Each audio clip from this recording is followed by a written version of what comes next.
Daila Mountain. One of the divine mountains is enveloped in mist formed by the aura of heaven and earth with treasures everywhere. But at the same time, the beasts are rampant, posing dangers from today. Tuit Makneem, along with Chui Sun and Tao Lao, entered the mountain to search for Long Huit Chi, seeing countless amounts right in front of them. Chui Sun immediately lost his composure and rushed straight to the pond ahead, wanting to gather as much as possible. He was picking mushrooms while making a lot of noise, foolishly ultimately disturbing the beasts under the pond. By the time Tao Lao ran over to stop him, it was already too late. The ferocious monster had risen from the water.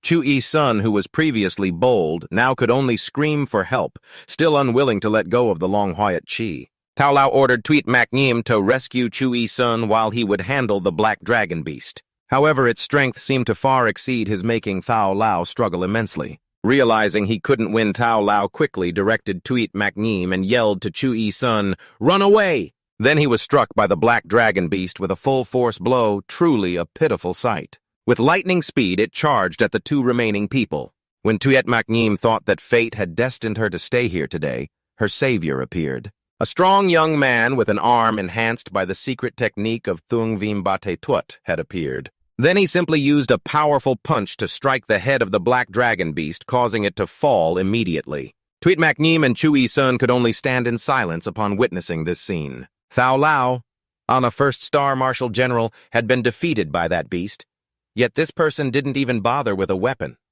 Just one punch took down the monster. Indeed, the Thung Vim Bate Tuot is powerful, allowing me to defeat the black dragon beast, despite being at a lower level. After landing, this young man seemed very satisfied with his punch. He then noticed two strangers looking at him and asked, "Who are you?" The strength of this unfamiliar young man made Chui Sun and Tuit Makneem involuntarily step back a few paces, cold sweat dripping from their heads. He stated that he also considered himself a resident of Daila Mountain, but before he could clarify the identities of the two, the beast behind him suddenly opened its eyes. It turned out it was not dead yet. It had only been briefly knocked out.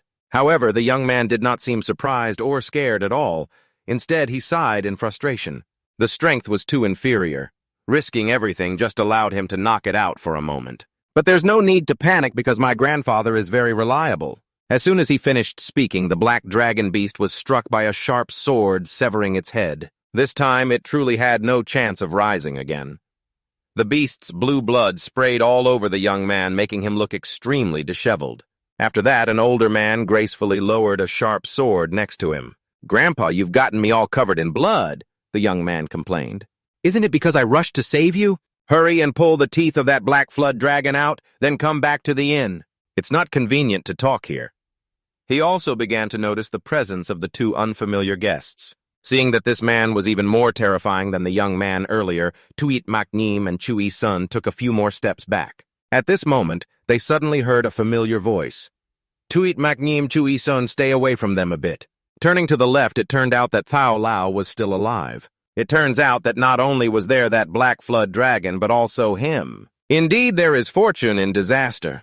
Although Tao Lao's injuries were severe, and his face was completely disfigured, it was still good that he was alive. He mumbled, "You are one of the 6 monsters of the Wu Nai Inn, the poisonous needle sword demon taking lives. Don't blink, you two, hurry and run. Leave this to me. Even if I have to risk my old life, I must take care of Tao Lao." Even before finishing his sentence, he was punched by the poisonous needle sword demon and sent crashing into a nearby tree. Seeing him being treated like this, Tuit Makneem couldn't help but grit her teeth.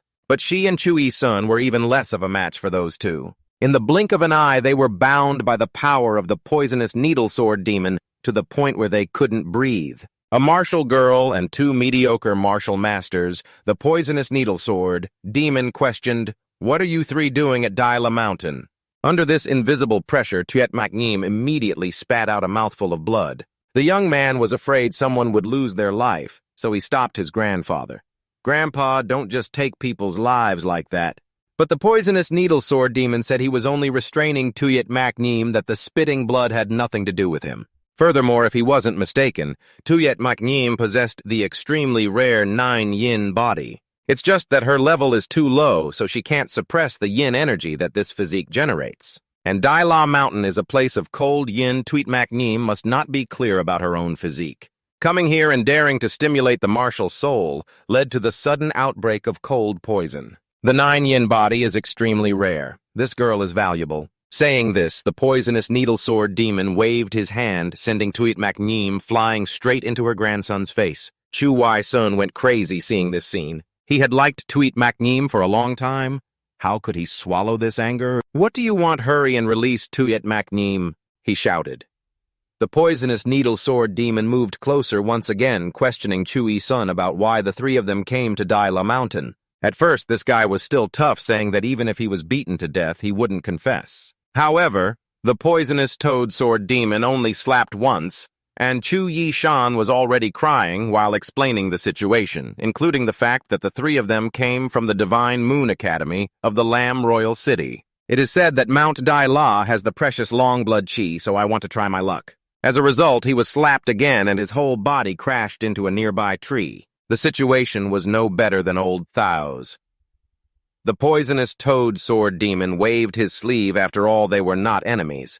He decided to spare these people's lives, but Tuit Makneem was different. Because the 9-yin body is one of the 10 great sacred bodies, very compatible with the 9-yang body of that young man, he decided to bring her back to be his grandson's wife. The grandson of the poisonous toad-sword demon is actually not his biological grandson.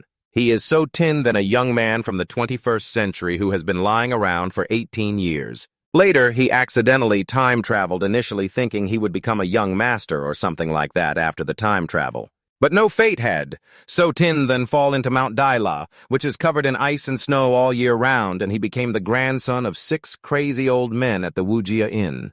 Their nicknames are respectively Human Ghost Iron Statue Sword Demon, Poisonous Bodhisattva, Heavenly Mechanism, and Hong Mi Nyang. They have been sealed in this inn for nearly 100 years. So Tinthan was picked up and raised by them with the hope that he would become the key to breaking the seal. As long as he can awaken the martial soul, he can go down the mountain to find a way to rescue them. But life is not that easy because So Tinthan is just a mortal without any spiritual roots from beginning to end. In his previous life, he was a programmer chased by deadlines like a dog, so this kind of time travel was truly fulfilling for him. On the mountain, with a spacious garden today, he plants potatoes tomorrow, sweet potatoes, and can enjoy life. He has even thought about how to enjoy retirement. But unlike many male protagonists in other fantasy stories, the system has come to him. It introduced itself as the strongest martial soul system meeting him by fate, and from now on it would help So Tinthan reach the pinnacle. But in return, it only received a face of disgust from him. "Spare me. With 2 lifetimes combined, I'm already middle-aged, and now you give me this stupid system. I would rather have a system for farming or retirement." The martial soul system being directly criticized by its host upon their first meeting felt very offended. But the system couldn't just be changed at will, so it forcibly made So Tinthan become its host. Even though he strongly opposed and didn't want anything to disturb his retirement life in the end, he was still taken over by that stupid system. A scream split the sky, and a golden light shot straight up to the clouds from the inn, attracting the attention of the old men who were playing cards at that time. And So Tinthan, after waking up, found himself in an undefined space surrounded by many floating dots of light. "Hello, host," the martial soul system spoke. "You have completed the awakening. This is the 9th level of comprehension of martial soul. But because your level is too low, you can currently only cultivate the martial soul of the 1st level. Martial souls are divided into beast, martial souls, plant. Martial souls, elemental martial souls, spiritual martial souls, and special martial souls. Please choose host." So Tinthan's expression was filled with disgust. He stubbornly stated that he didn't want to choose. Unexpectedly, that foolish system was even more stubborn, automatically selecting the most suitable martial soul for its host. Immediately after, the process of merging the martial soul took place rapidly. So Tinthan, despite his strong opposition, could not resist his fate. Before passing out, he seemed to see a pair of eyes along with a vague, mystical voice. "I am the eye that sees all." When his spirit awakened again, he found himself lying in bed at the inn. In front of him was a gathering of elderly people with expressions of great worry. "Little Shen, you're awake. You scared us.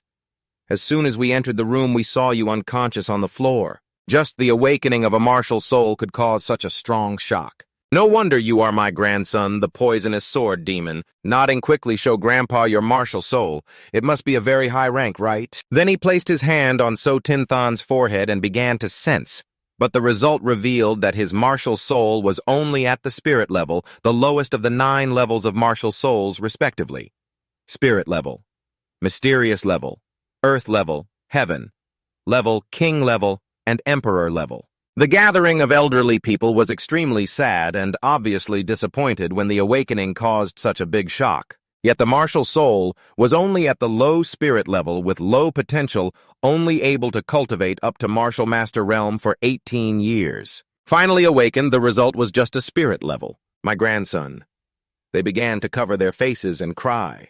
Sobsob So Tinthan didn't know what to say in this situation. Suddenly he heard the crisp announcement sound that foolish system appeared again. Congratulations, host, you have successfully merged the martial soul and received the luck-enhancing item of the newbie. This item can allow you to surpass 3 levels of attack against a target, causing the target to faint in an instant, but without causing actual harm. The cooldown time will be reduced according to each level you advance. In addition, the system also brought another good news, that is, So Tinthan's golden copper martial soul, although it is only at the spirit level, can be upgraded without limits through various materials. The first material So Tinthan needs to collect is the Black River Dragon and the blood essence of the beast. Get lost. Why should I listen to you? So Tinthan lazily lay down, pulled up the blanket he just wanted to rest, but this system unexpectedly had the inhumane form of electric shock. After being shocked, So Tinthan was forced to sit up, groaning, "Little sword demon, take me to Mount Daila." Thus the scene of him fighting the Black River Dragon was born as at the beginning of the story. It's just that the current situation is giving So Tinthan a headache. You just follow the system's instructions to fight a monster. How did it turn into getting a wife? Those old men didn't even ask if you wanted to get married, just locked So Tinthan and Tuyet Makneem in the honeymoon suite. How could someone this beautiful be refused? The system questioned, "She's too big. Anyone who wants her can take her. I won't love someone with big breasts." Don't underestimate flat-chested people. So Tinthan shouted, "So what are you planning to do now? A gentleman does not take advantage of someone in distress." So Tinthan sighed, but then continued, "First, take off her clothes." At this moment, Tuyet Makneem, due to the poison, was feeling very cold. In that cold moment, she felt someone groping her chest. As soon as she opened her eyes, she saw So Tinthan nervously taking off her outer clothes. Instinctively, Tuyet Makneem immediately kicked straight at his lower body. If So Tinthan had not reacted quickly, he would have definitely been rendered incapable. "Perverted scoundrel, let me go." Tuyet Makneem gritted her teeth and said, "Don't move if you want to live, be honest." So Tinthan continued to force her onto the bed. Tuyet Makneem, being a girl and also poisoned, couldn't resist him at all. Out of anger, she spat out another mouthful of blood and her condition worsened. So Tinthan didn't dare delay any longer. He tore open her shirt, then bit his finger to draw blood and painted a talisman on Tuyet Makneem's bare chest. Fortunately, his physique is the 9-yang body, and this blood talisman could temporarily suppress the cold poison in Tuyet Makneem. When the pain subsided, Tuyet Makneem opened her eyes once more, and the two faced each other in a very awkward situation. Tuyet Makneem immediately covered her chest with her hands, but before she could protest, So Tinthan exclaimed, "You bad person." Saying this, he also posed to cover his chest with both hands like Tuyet Makneem, looking very wronged even with tears welling up in his eyes. Before Tuyet Makneem could figure out what was happening, So Tinthan's tears were streaming down like rain. "Do you think I want to take off your clothes? Isn't it to save your ungrateful self? I am a refined young master. Clearly you looked down on me. Look at my hand, it hurts a lot. I saved you and you kicked me. Hurry up and apologize to me." So Tinthan launched into a rapid-fire rant, then shoved his bleeding finger, still dripping from drawing the talisman, in front of Tuyet Makneem's face. Her mind was temporarily confused by him, and she stammered, "I'm sorry." Then So Tinthan made her thank him for saving her life. Tuyet Makneem also muttered a thank you. Hoo-hoo, feeling so wronged. So Tinthan turned away, his shoulders shaking uncontrollably. "You don't cry." This time, Tuyet Makneem was confused and didn't know what to do, but little did she know that at that moment So Tinthan was secretly laughing. Isn't it always said that the one who strikes first is the strong one? What kind of tricks and scams are those that once you see the body, you have to take responsibility that can't happen to you? So Tinthan refused to let himself be tied down to a character with a big chest. Forget it. I'm beautiful inside and out. I won't bother with you anymore. Later, I'll take you down the small path to leave here. After pretending to cry for a while, So Tin then pretended to be righteous and said, but before Tuyet Maknim could respond, the excited voice of Hong Mi Nung echoed from outside. What's wrong? Has Tiotan finished? Come on, whether we can hold our grandson or not depends on you. So Tinthan didn't know where to hide his face to feel less embarrassed. Seeing the vigilant look in Tuyet Maknim's eyes, he felt that he should let her go soon. However, just as So Tinthan opened the window intending to sneak her away, he suddenly sensed a huge shock of soul force as if the whole mountain was experiencing an earthquake. It turned out that a master had come to visit the Wuxi Inn. Tuyet Chan Suin of the Jia Lam family has come to visit my granddaughter Tuyet Maknim and has troubled you all. I apologize on her behalf and hope you will let her go, otherwise I won't hesitate to flatten the Wuxi Inn. I thought it was someone else, but it turned out to be Tuyet Maknim's parents coming to demand her. Jia Lam Tuit, the family that Tuyet Chan Suin just mentioned, is one of the 4 major families of Jia Lam Imperial City. This family has been passed down for 100 years with abundant wealth and numerous powerhouses. The head of the family, Tuyet Chan Suin, is a peak martial emperor in the entire Jia Lam Imperial City, and those who can match him can be counted on one hand. Tuyet Maknim peeked her head out of the window. She saw that besides her grandfather, there were also 2 grandfathers and a 3rd grandfather in general.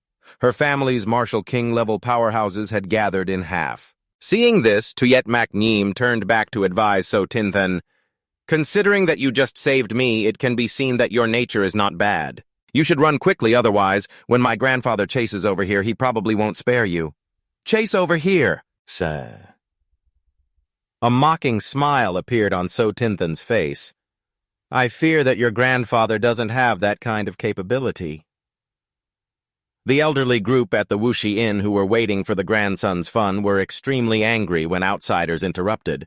They didn't even bother to pay attention to Tuyet Chan Suin and casually sent someone who just lost a card game to confront the Tuyet family. Even after making such a big show and not receiving a response for a while, the group of people shouted and rushed forward together. Suddenly something appeared and knocked Tuyet Chan Suin back. After that, the remaining people couldn't escape either. It turned out that earlier Thien Ko lost the card game, so he had to take on the responsibility of driving these annoying people away. However, in his eyes, the only opponent is Vo Huang, who is fundamentally unworthy of him exerting even a third of his strength. Tuyet Chan Suin was beaten into a daze, his whole body trembling uncontrollably. He looked at Thien Ko, who was hovering above, murmuring continuously, "How can this be? This power?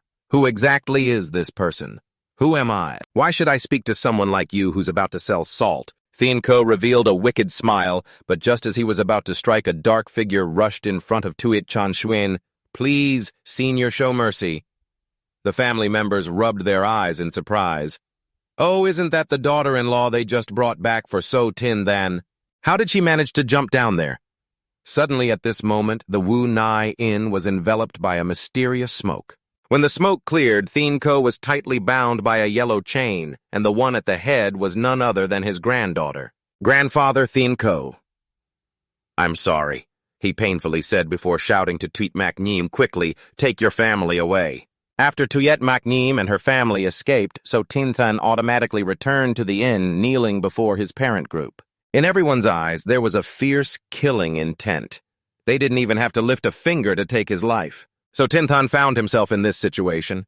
To say he wasn't tense would be a lie. Originally, he just wanted to watch the drama unfold, but suddenly Tuyet Maknim, with tears in her eyes, pleaded for him to save her grandfather. At first, So Tinthan didn't even want to agree, but that foolish system turned her plea into a harem mission. As a necessary task, the system vowed to wholeheartedly assist you. Please try to gain the favor of the female character for the sake of living a life surrounded by beauties. So Tinthan really wanted to curse. Why should he have to save Tuyet Maknim's grandfather? But who would have thought that the punishment for refusing this mission would be being electrocuted continuously for a day? Thus, although very unwilling, So Tinthan still had to regard Tuyet Maknim's grandfather as his own. Only then did the scene unfold as it just did. "Come on, kid. Why do you want to let those old men go when helping outsiders? Hong Mi-neung gritted her teeth while questioning So Tin-thun. Her appearance almost made him cry. All right, Hong Mi-neung, stop scaring the boy. Duck Bo-tat spoke up and to defend, then turned back to So Tin-thun and scolded him. Tun, this time you have indeed gone too far. Other matters aside, but they have seen your face. If you go down the mountain later and they seek revenge, what then? Once you're down the mountain, you won't have us to protect you. You only have a spirit-level martial soul.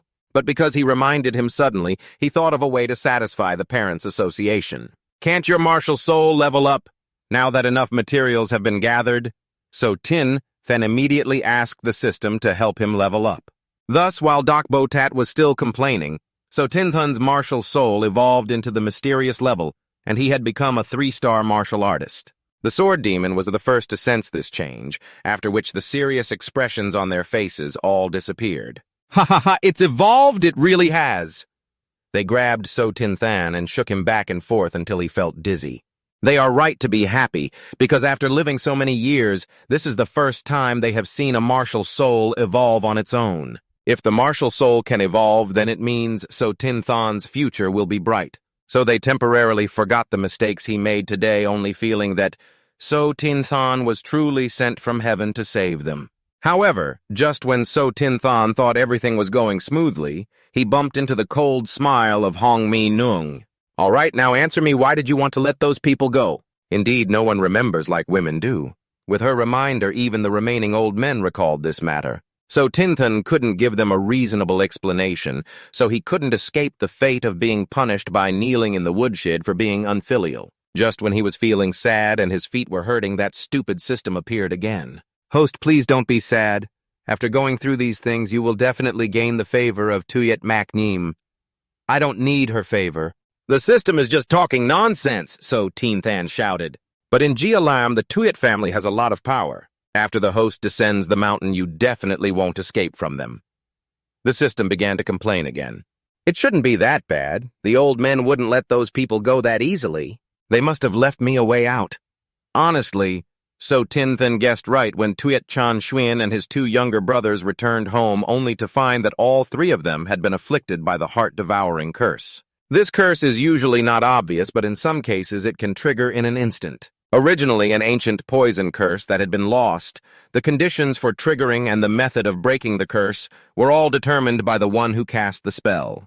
This time they were lucky to escape, but they were also controlled by them, which was truly embarrassing without being embarrassing. Tuyet Chan Xuan said, because the person who attacked us must have reached the martial emperor level. Upon hearing him say that, the faces of the others changed immediately. It must be said that martial artists in this world are divided into 9 levels. The lowest is martial artist, gradually progressing to martial master, great, martial master, martial sect, martial king, martial emperor, martial, saint martial. God, and the highest is martial deity. Just one step away from the highest level, how terrifying must that power be? The martial emperor level, in other words, is a potential martial deity. In the great divine continent Six, it has been nearly 100 years since a martial emperor has appeared. In the Battle of Chutan years ago, many talents were lost. So when hearing about the sudden appearance of a martial emperor on Mount Dai La, the Tuyet family felt quite bewildered. The martial soul of that old man feels very familiar to me. It seems that there was indeed someone 100 years ago.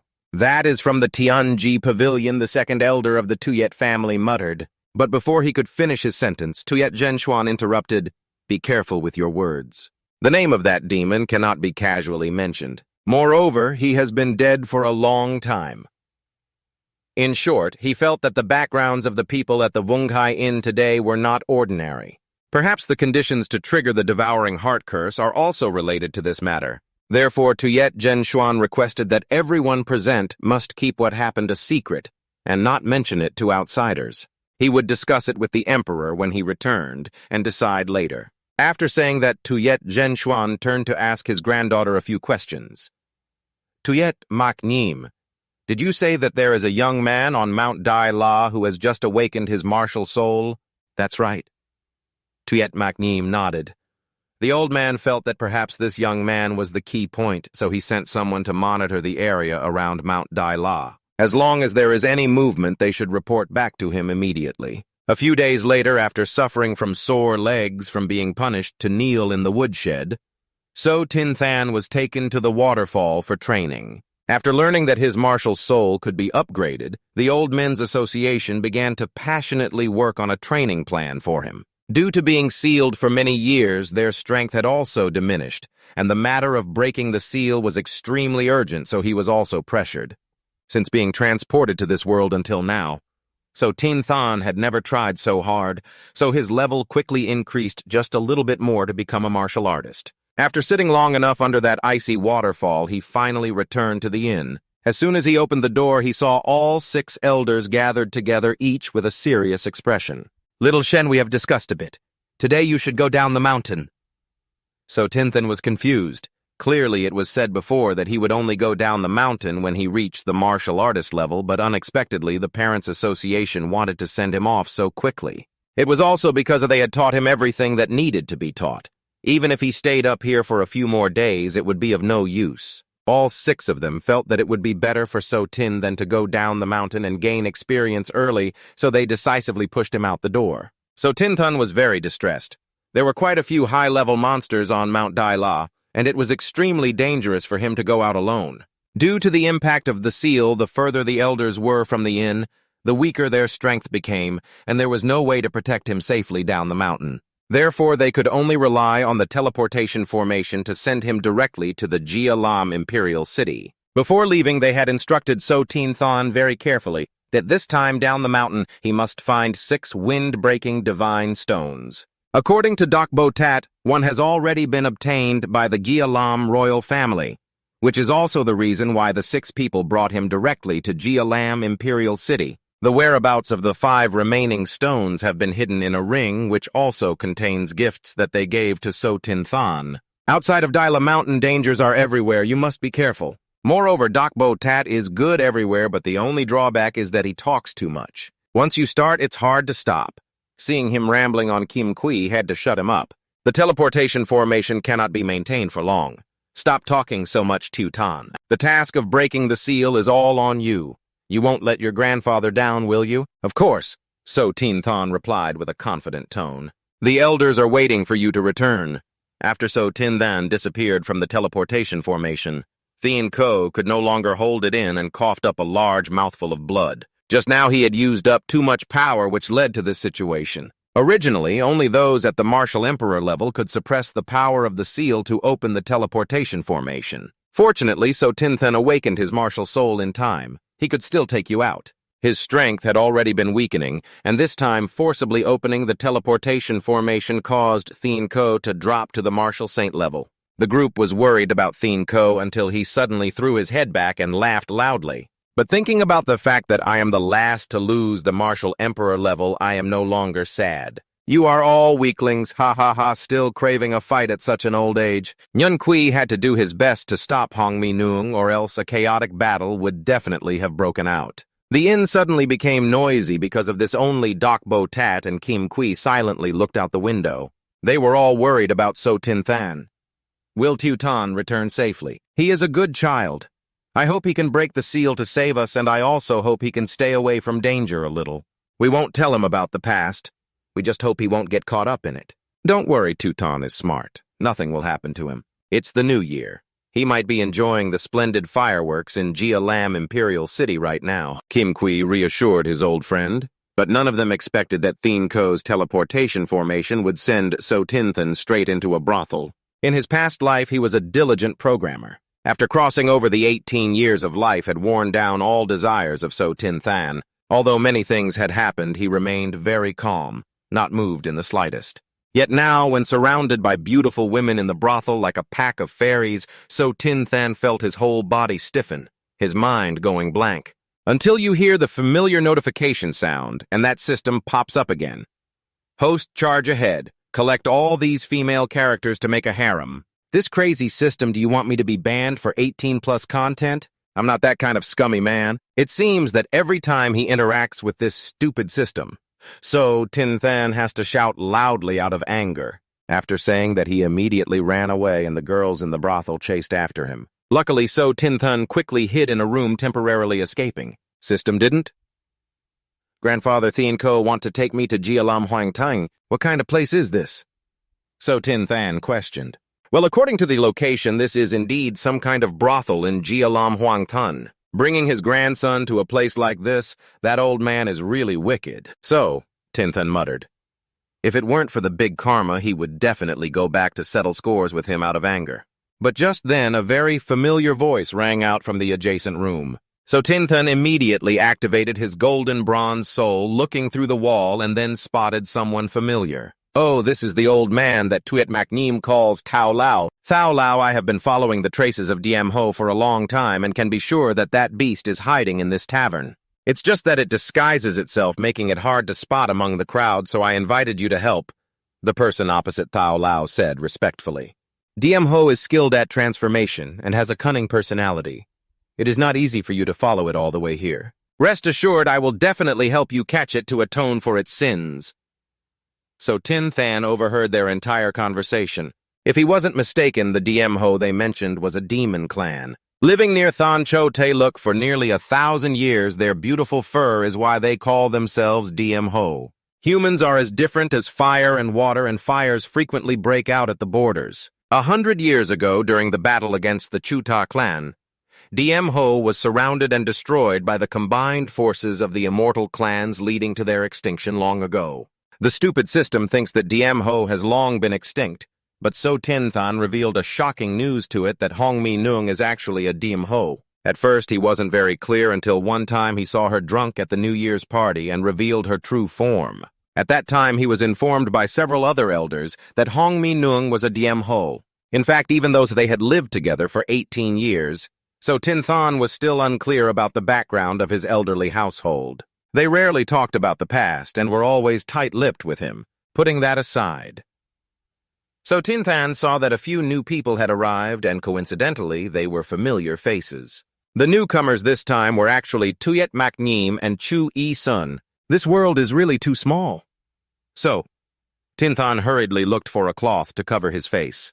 This time, Elder Tao called the other two to help him find Diem Ho. Previously, he had used spiritual power to seal off this tavern. Unless the opponent has a higher level of cultivation, otherwise it is impossible to escape. This matter cannot be delayed, Elder Thao. Let's start searching, Chu Wai Sun urged Elder.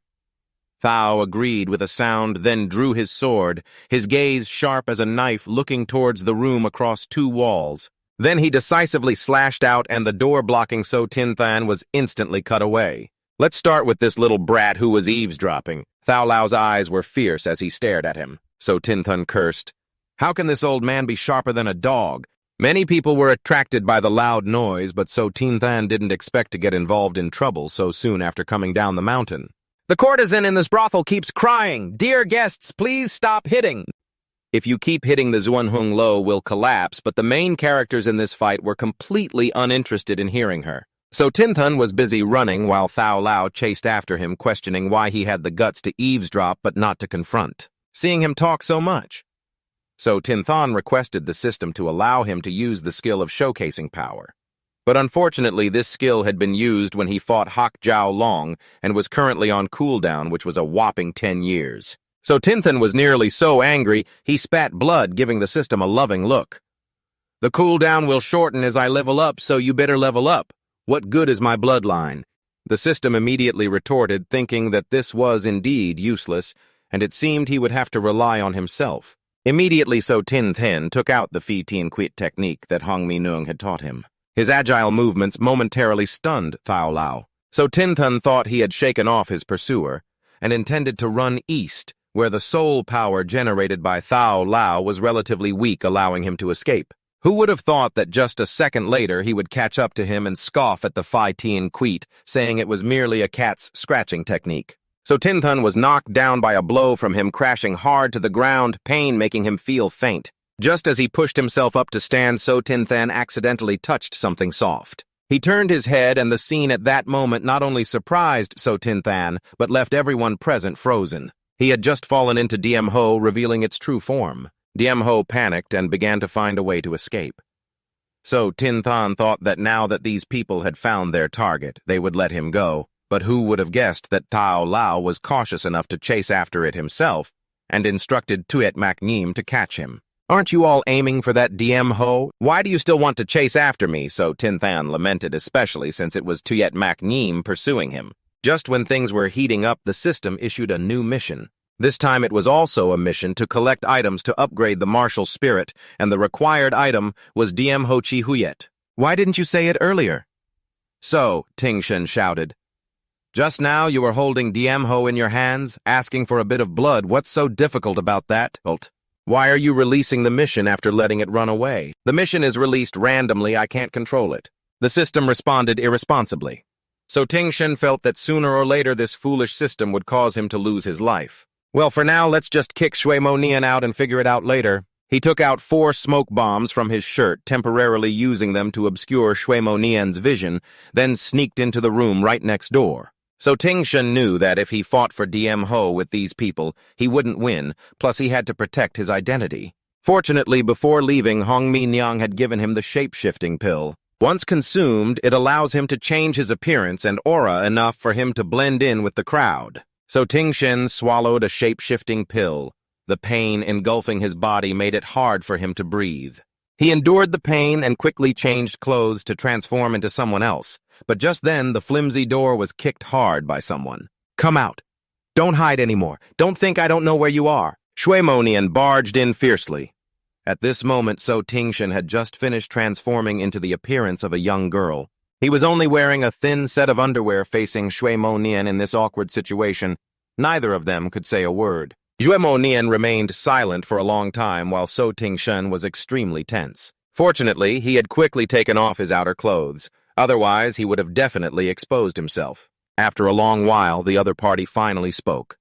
Miss, did you see a man in a blue outfit run past here? I chased his aura here, but it suddenly disappeared.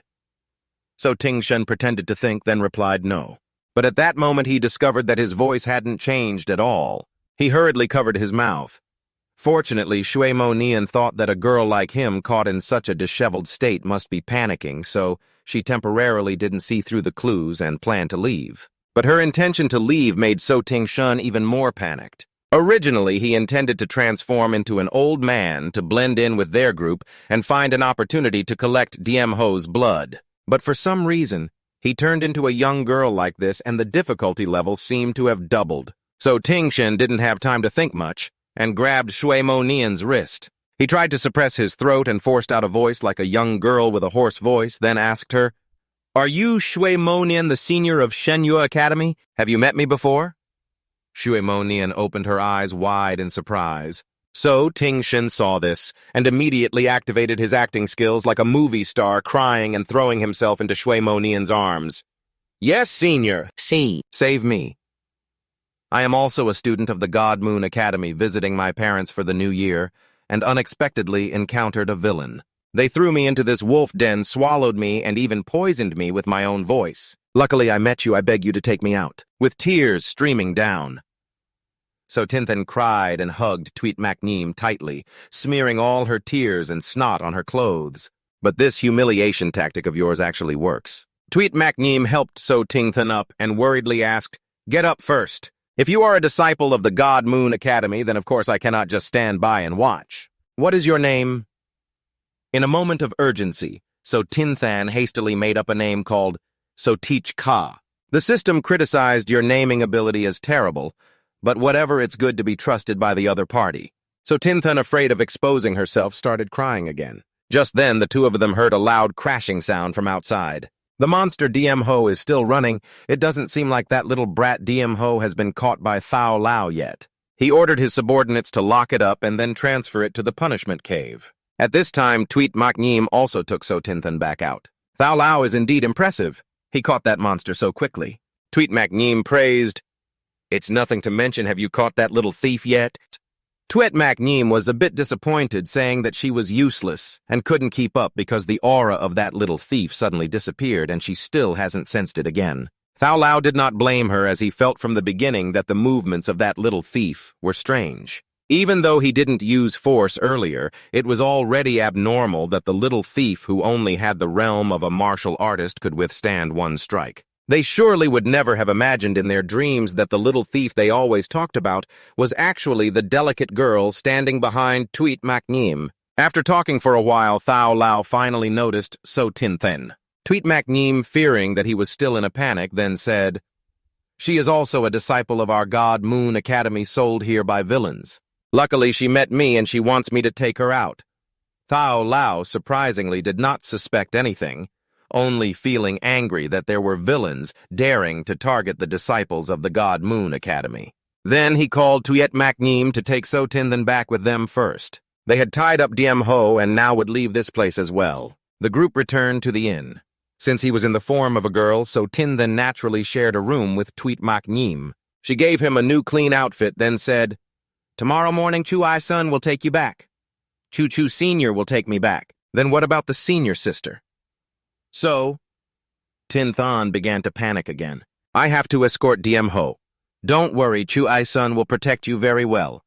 Who needs that jerk to protect me?" So Tin Than couldn't help it, once again hugging Tweet Macneem, constantly saying that he was very afraid of men now and didn't want to be away from her. "Moreover, if you go back to Than Nguyen Academy now, your identity will be exposed. By all means, we must go escort Diem Ho along with them." At first, Tweet Macneem felt a bit awkward, but because So Tin Than kept crying and pleading, she ultimately had to give in. "All right then, I'll take you back tomorrow. Thank you, Senior." So Tin Than's eyes immediately lit up, but after saying it, he realized there was a problem. "Thanks for nothing. You want to go escort Diem Ho and them? How can it turn into Tweet Macneem taking you back to the academy instead of Chu Yi-sun? It's no different that way." So Tin Than cried silently. Tweet Macneem didn't notice his strange expression at all. "All right, it's getting late, let's rest." After saying that, she began to take off her clothes. So Tin Than was so scared that he jumped, seeing this strange expression. Tweet Macneem didn't suspect anything at all. "What's wrong?" "Things happened unexpectedly we didn't prepare. You can stay with me temporarily, we're both girls, it's fine. I've taken a shower before." So Tin Than's face turned red, and he didn't even dare to open his eyes fully. "You just temporarily have a female appearance, but in the end you became Tuyet Macneem's sister. Why will you sleep in the same bed with her at night?" Ting Tun tried to stabilize his mood. "Okay?" He calmed down. "It's not a big deal. Why be so agitated? No matter how big your chest is, it shouldn't disturb your peace of mind." Unexpectedly, Macneem suddenly spoke. "I can't sleep." He jumped in surprise, turning to look at the senior who scared him to death. She laid her arm back teasingly. "Why are you so tense?" "I won't eat you." Tin Than immediately defended. "I was just thinking about a few things.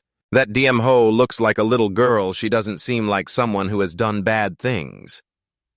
Macneem frowned and probed. "Do you feel sorry for her?" "Sorry for—" "Definitely don't sympathize with them.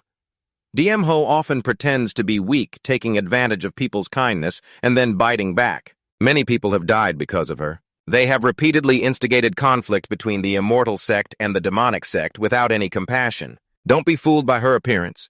Don't be soft-hearted." "Got it. After talking for a while, I felt sleepy, all right. Don't think too much anymore. We need to set off early tomorrow. Go to sleep quickly." In fact, her falling asleep was due to the scent in her hand. Ting Tun sighed in relief, opened his hand. The Mahon Tan had been prepared long ago. With her level, it was enough for a good night's sleep. Ting Tun gently tucked her hair back. The person beside her was sleeping soundly. The senior sister blinked and immediately flew out of the room. "He went to carry out the mission while you hid on the roof secretly watching Wee Sun." Ting Tun rubbed his hands, took out the soul-confusing powder. He inhaled the fragrance of the medicine and became drowsy, immediately rolling over to sleep soundly. "You are a bit speechless. What good does it do to have him watch the door?" Ting Tun secretly opened the door of the room and immediately saw Q Hee being held captive inside. The love demon array. No wonder the defenses outside are so thin. You gently approached her. This array would make the demon beasts immediately suffer from excruciating pain, truly tragic. Ting Tun took out a jade bottle to collect blood. "Sorry, little sister, borrowing a bit of your blood." Q Hai seemed to sense someone approaching and weakly opened her eyes. Her hand suddenly grasped you tightly. Tin Than was startled hearing the person groan, "Save me." Q Hee raised her head, pleading, "Sister, save me." You looked at her in panic as she clung to you tightly. Q Hai whispered in pain, "Save me. I can't go into the Penitence Valley, sister. Save me out. I will do whatever you want." Tin Than hurriedly covered her mouth and whispered, "Stop." Immediately, Hang Kung jumped out, receiving the request from the female character. Please, host, complete the mission to save DM Ho and bring her into the harem. You angrily retorted, again, it doesn't mind contradicting. What if I don't open the harem, it's Long Gao Thien who gets it. Moreover, she has a small chest very much in line with your aesthetic. Tin Than was almost manipulated, but had to say, oh no, saving her is very troublesome. So Hong Kong lost patience and punished, then get electrocuted comfortably. Q Hai looked at you in confusion, acting strangely. Sister. Ting Tun had no choice but to say, all right, I will save you. Helping others is a pleasure for me. Although inside he was still cursing the system. Sooner or later, adjustments must be made as people become mere guides for farming. Q-hee began to feel that the guy in front of her had problems. She was originally safe, but blending into the crowd was exposed by this stinky man. She recalled the scene of being exposed by Tin Than while hiding whispering curses at the stinky man. But then Q-hee began to calculate without knowing the true identity of the other party. Earlier, when she was in a desperate situation, a person with strange behavior appeared before her, who did not seem to be a very smart woman. Earlier, when I was at my wit's end, a person with strange behavior appeared before me looking like she wasn't a very smart woman. Perhaps she is not an accomplice of God Moon Academy and I could use her to escape. At that moment, Ku-hee saw the scene of the system jolting. You should have thought, but is she not normal? So while I was lost in thought, I was suddenly seized by the spirit. Someone will save her at that moment. Little she felt more scared than happy. It's over, I might not live much longer. You twist the ring in your hand, planning to save her. I must open the love-restraining formation. That old man will definitely notice wanting to lead this girl to escape under the eyes of the Martial King is already too difficult. Then the spirit looked at the ring on their hand and sighed. There's nothing to rely on but this. From the ring emerged a massive set of armor. You looked up at that armor, speaking with a sad expression. The battle armor was created from celestial origin brought by the human demon grandfather. The soul power within can fight at a higher level. But the soul power is consumed extremely quickly. With my current level, it is still very reluctant to control it. I must use a top-grade soul crystal to enhance it. The spirit gritted their teeth and took out a soul crystal with an extremely reluctant expression. This is a top-grade soul crystal. A mineral vein can at most produce 5 pieces. I can't bear to do it. Jushi saw you hesitating to act, reminding you to hurry up. Hearing this, the spirit had to put that precious soul crystal into the battle armor. You began to chant the incantation. With this, you could nearly reach the level of the Martial King. The battle armor could destroy the love-restraining formation. A hand quickly approached Jushi with its terrifying strength. The restraining formation couldn't withstand it. The chains wrapped around her body loosened and then gradually disappeared. The two quickly climbed onto the battle armor, the spirit reminded now to flee. Suddenly, from afar, the sound of someone's footsteps echoed. That person is Thao Lao. He loudly asked, "Who are you?" Thao Lao stared at you, probing why you broke my restraining formation. The spirit irritably thought quickly. You swiftly entered a combat state, instructing Jiu Shi to hold on to the battle armor tightly. I'll take her out first. As soon as the words left your mouth, the armor with Jiu Shi's sword outside. Not far into the escape, it was blocked by his attack. Thao Lao shouted, "Where do you think you're running?" saying that he continued to unleash even more intense attacks. The spirit observed below, feeling extremely anxious. You had no choice but to reveal the trump card battle armor. Immediately, a surge of massive power appeared, halting Thao Lao. However, he wasn't one to make it easy. The new attacks rained down on the battle armor. Suddenly, Thao Lao smiled cunningly. This time he aimed not at the armor, but directly attacked Jiu Shi. The spirit also realized the opponent's scheme. Damn old man. He continued to slash at the little fox, not delaying. Run first. You don't want to confront Thao Lao directly anymore and quickly control the armor to escape. It seems he was also prepared in advance, launching a chain strike to block the armor. Thao Lao raised his hand and declared, "If you're here, don't rush to leave." Then he summoned a large sword, preparing to stab down at Ku Hai. The spirit, filled with fear, thought skill. Thao Lao continued to swing his hand as the sword gradually stabbed down towards the armor. At the same time, you also realized it was the Supreme King skill. This attack created a powerful impact, exploding all the earth and rocks around. The sword pierced through Ku Hai, leaving her whole body drenched in blood. The spirit anxiously shouted, "Little fox!" Without hesitation, you quickly ran over immediately. At the same time, a few more people rushed out to ask Thao Lao what was happening, wondering if someone was coming to rob the flame fox. He moved closer to the spirit and slowly replied, "Don't panic. I set up a formation here a long time ago. You all came at the wrong time." Thao Lao glanced at Ku Hai, who was on the verge of death, unexpectedly finding that the Flame Fox clan had fallen so low, yet still had people willing to help.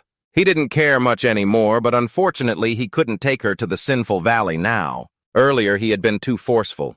It was likely that this Flame Fox wouldn't survive the night. And this strange thing which I initially thought was a guardian spirit I now realize is a war puppet. The students from the God Moon Academy shouted loudly, "War puppet, could it be the war puppet master from the Mist Flower Pavilion?" A Thao Lao stepped closer to Xiao Hai, observing the exquisitely strange war puppet, which did not resemble the craftsmanship of the Mist Flower Pavilion, but rather looked like the work of a genius war puppet master from 100 years ago. Then he turned to instruct, "This matter cannot be overlooked.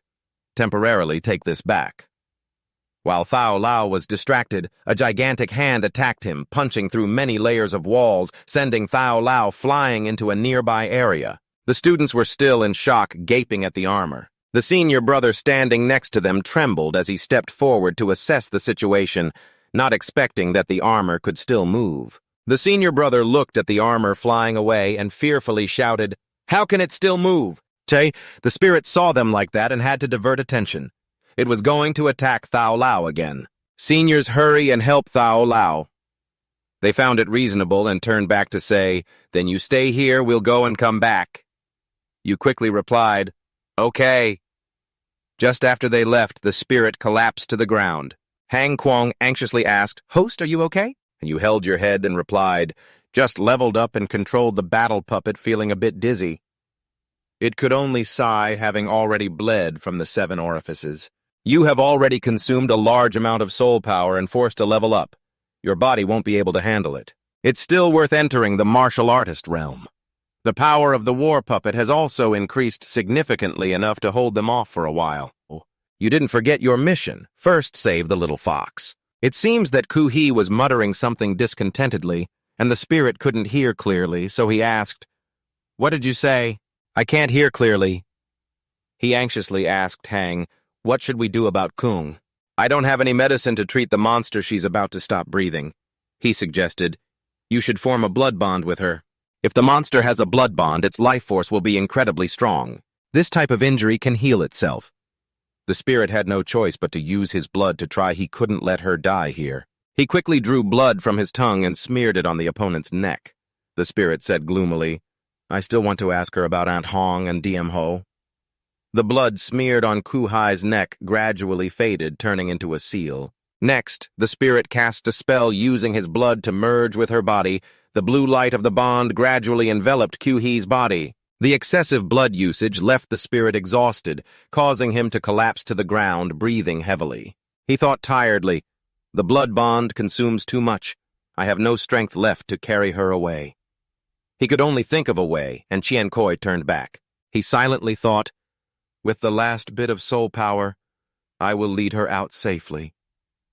The spirit watched the battle armor move away before daring to lie down on the ground, breathing a sigh of relief. Now it's safe. Just then, someone approached. He sensed it and looked up. The spirit saw MacNeem and let out a sound of relief. At the same time, Chien Koi and everyone at Thon Wit were in chaos, causing a huge uproar. In an inn, the spirit was lying on the bed when he suddenly opened his eyes. Startled, he sat up immediately. The spirit looked down at the blanket on him, thinking, "This is the inn's bed." A voice came from afar, asking, "Are you awake?" He saw MacNeem and exclaimed in surprise, "Senior!" She gently explained, "Get up and eat. I saw you unconscious outside yesterday, so I brought you back. DM Ho has finally been taken away." The commotion was quite significant. MacNeem recounted the situation from last night. Thao Lao had crippled one of Bin Koi's arms, and Bin Koi had also injured Tao Lao.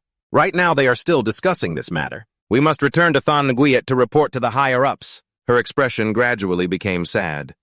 "It's time to hurry back. In a few days it will be the annual recruitment conference. I have to go help." The spirit secretly paid attention to the recruitment conference. He rummaged through information about the conference in his mind, equivalent to a university entrance exam. At that time, all the universities would gather in one place and the candidates would showcase their talents. Thenwit Academy has a close relationship with the Jia Lam royal family. Trying to approach the royal family by sneaking into Thenwit through the conference is a clever plan. The spirit looked at Mac Neem, secretly thinking this was also his initial plan. It's just that he began to doubt that last night before passing out, he had clearly seen her. Perhaps she also knows that he has DM Ho now. But what is she thinking right now? Could it be that not revealing herself is because she can't see, or is she just acting with me? While lost in thought, Mac Neem called back, "Here, come eat!" Tinthun quickly replied, "Okay." He didn't intend to guess anymore. Forget it, it's just an act. Anyway, he'll escape later. While eating, Tinthun sensed the other person's gaze. She was looking at him. He was bringing a spoonful of rice to his mouth when he paused for a second. Tingtun painfully hugged his body. The pain was too much. She had poisoned him. No, that's not right. He realized the real cause was that the medicine was wearing off. He was about to revert to his original form. Macneem saw Tinthun was not well and asked, "What's wrong?" He could only lie, "Senior." "I suddenly have a fever." She asked back in surprise. "A fever?" Tinthun confirmed, "Yes, I've been like this since I was little. I suddenly get a fever of 100 degrees, it will burn. You should go outside quickly. I just need to sleep it off. You must not come back." At this moment, Macneem still didn't realize what was happening. She exclaimed. He slammed the door shut, leaned against the wall, and gasped for breath. Tingtun was getting more and more worried. His body was too hot. After thinking, he rushed to the window. He had to get out of here quickly. Macneem outside was just as worried. So are you really okay?" She heard strange noises and couldn't help but go inside. Macneem opened the door and said, "I'm coming in." Just then, Tinthun had returned to his old form, and she couldn't believe it, so she slammed the door shut. Then, rubbing her eyes, Macneem opened the door again, only to see a naked man climbing through the window. She slammed the door shut once more. This time, Macneem didn't rub her eyes anymore, but lowered her face. He embarrassedly ran on the roof, muttering, "Run, run, naked." Tinthun, feeling embarrassed, tied up his hair and cursed, "I told her not to come in." "Never mind, I'll find Tuho first." He quickly threw on a shirt and dashed off. According to the reaction of Huyet K, she was in the forest west of Kuhi. Over here, recalling that time, he was happily jumping around in the vast meadow. His older sister suddenly appeared, calling out for Tiu He. She angrily grabbed him and lifted him up. Tiu He didn't care and laughed, calling, "Sister." She impatiently scolded, "You ran around again." Then she reminded him, "Humans are coming again. I will go lure them away, you must hide." The older sister urged him to hide well. This dream made Kuhi wake up in shock. It took her a while to calm down. Kuhi carefully recalled where she was. She remembered being hit by that old man, and that older sister used Hayat K to pull her out. Thinking of this, her face was filled with joy.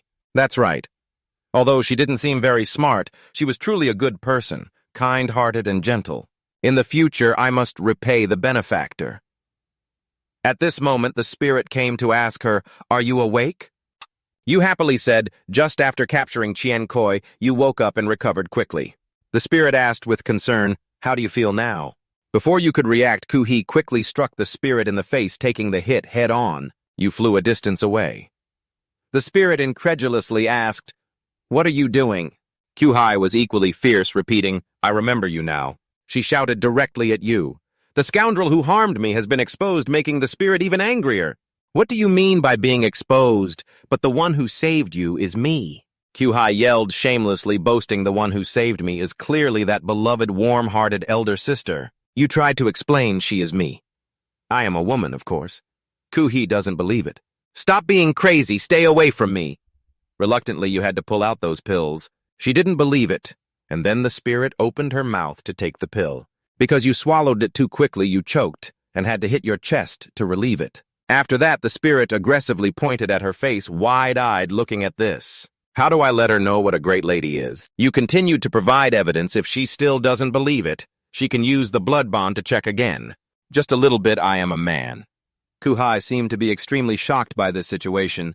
A man. The image of her beautiful, gentle elder sister was completely shattered by the person in front of her. Kuhai lost her calm, shouting, "This pervert who likes to cross-dress this scammer playing with feelings, give me back my warm elder sister." "Damn, man. Wait," the spirit caught on to the key point. "Wait a minute, you tried to probe. You don't like girls, do you?"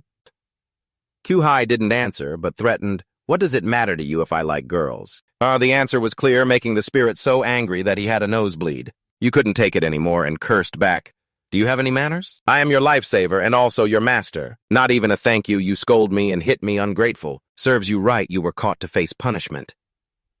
Ku-hee gradually teared up from the humiliation she had to endure. The spirit was passionately cursing, now noticing, I really am a fool for saving you. You looked at her helplessly speechless. Even Hang-kung blamed you, oh my host. She is a girl, you are being too harsh. Quickly say some soft words to comfort her. Unexpectedly, the spirit also played the crying game and huffed, then pretended to have suffered endless grievances. What is she crying about, as if I bullied her? I said a few words to you and she cried. She cursed at me and I felt wronged. Hey, I worked hard to save her because she liked girls and was treated like this. Ku-hee stood there dumbfounded for a few seconds when witnessing this bizarre scene. The acting spirit is so immersed it's very sad. You made Ku-hee confused, not knowing what to do. You don't cry, I'm sorry. She frantically took the blame for herself. It's my fault. The spirit smiled cunningly as it saw its goal achieved. That's right, it wasn't my fault to begin with. On what basis do you say I should comfort her? Do you want to use tears to force me to bow? Don't even think about it. Ku-hee became more and more confused. I have been too rude. Can you stop crying? He stopped acting and agreed immediately. Okay. She understood when she saw the spirit like that. This is a trick. This man just reacted to me. He's better at exploiting weakness and tears than I am, truly not simple. He happily asked, so let's get to the main point. What are your plans next? The two looked at each other for a moment, seeing Ku-hee silent. So the spirit spoke first. You introduce yourself. I'll introduce myself first. My name is So Tin Then. I want to pass the entrance exam to Than Nuit Academy. You also put forward a condition. I hope you can come with me. You can help me through the blood bond. I need your strength during this time. I will hide your identity and keep you safe. Ku-hee sadly mocked, keep me safe. She replied with concern. I am DM Ho.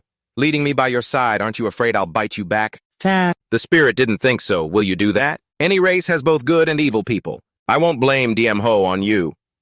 He crossed his arms and said, we will have plenty of time to understand each other.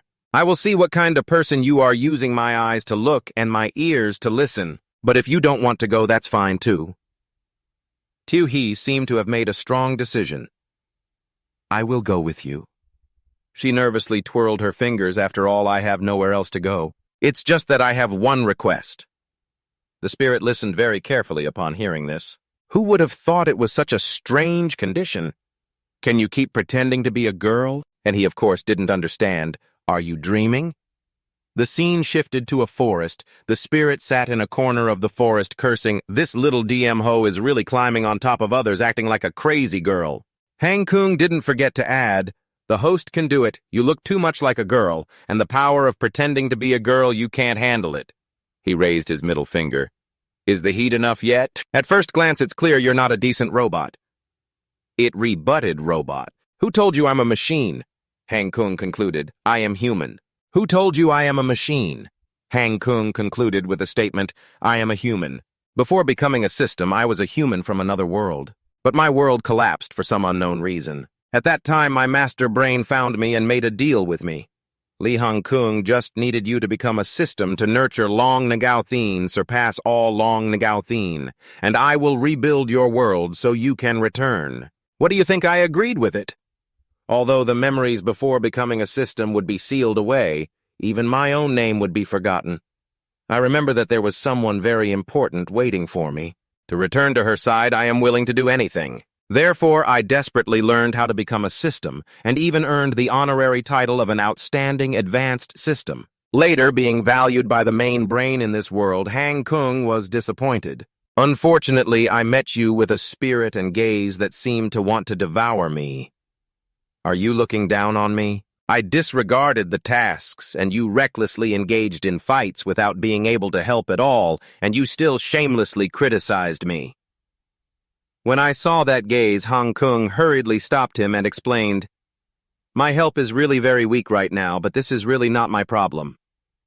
Normally speaking, systems that come to a new world will quickly connect with the heavenly principles which are the rules of the world. The system can enhance your protagonist's aura through the intervention of the heavenly principles, providing various system props. But I have been here for so long, yet I cannot sense the heavenly principles as if they have disappeared. A world without rules is a mess.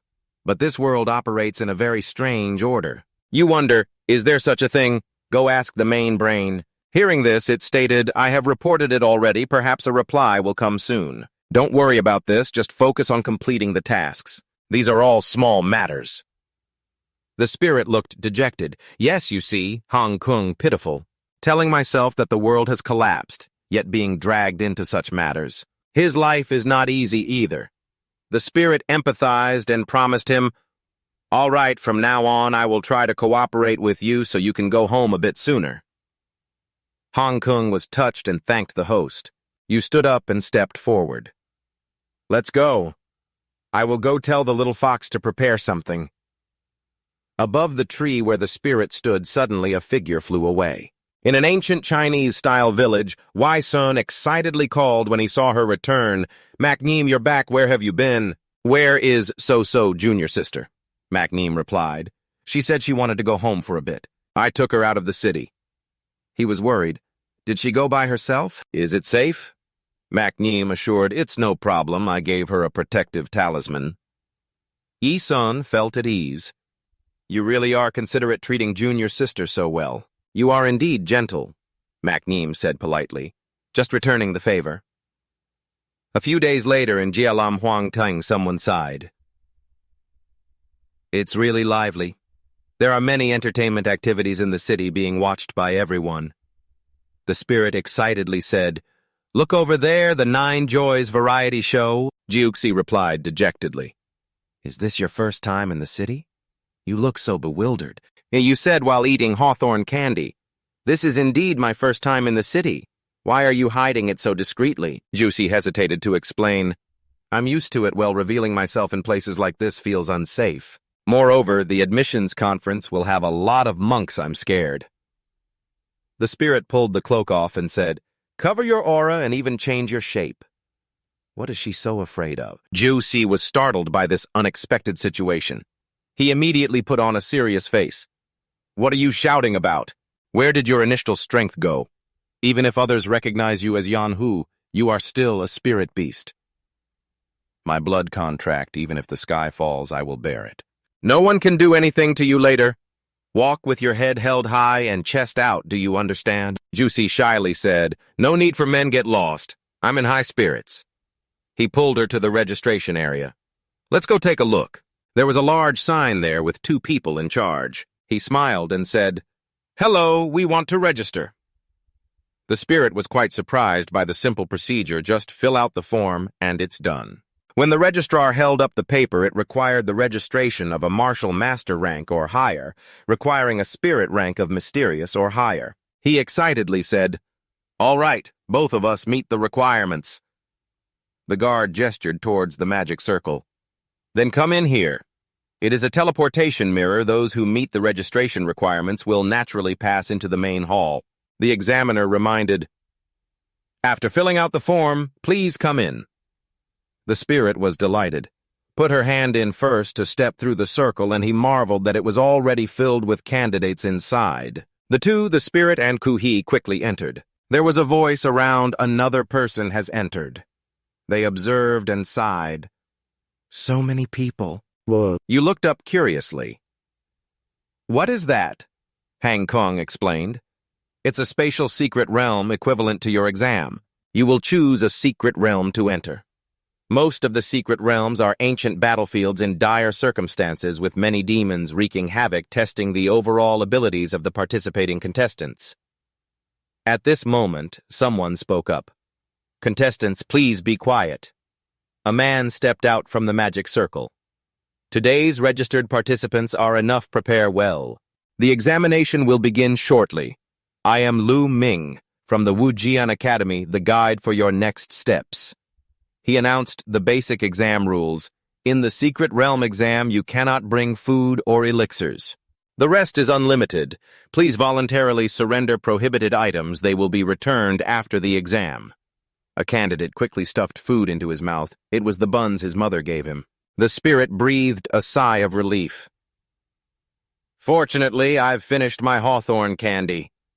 He continued to inform, the longer you survive in the secret realm, the higher your score. Surviving for 7 days is considered valid. There are no restrictions on any actions of the candidates. Juicy whispered, if there are no restrictions, I'll kill someone. The spirit was startled bold as a lion suddenly white clouds appeared. Looming explained, this is the soul. Please choose, it will later determine the secret realm you must enter. He also informed them about the additional points and the things they would encounter in the secret realm. If you encounter dangerous life forms, the soul can protect you once taking you out of the examination. You reached out to catch one. Behind someone whispered, I heard the secret realm this year has a very high level of difficulty. Brother Thak is our outstanding talent. If we are assigned to the same secret realm, I hope Brother Thak will help us more. He replied, I dare not accept. A red-haired man exuded a cold demeanor. Kuhi immediately recognized Thak Trietvoth, a young master of the Thak family, one of the 4 great families of Jialam. The spirit was surprised. She knew him. She looked at him confused and said, how come you don't know that this person is very famous? When he awakened, his soul power could condense into reality called the light sword. The spirit exclaimed, isn't it something that only after becoming a martial master can one achieve that state of soul power condensing into reality? He was not surprised by his reaction. Talented people cannot be judged by common sense. Now he is a 4-star martial artist, the seed contestant of this year. The spirit admired, that's impressive. Hang Kung appeared shouting in frustration.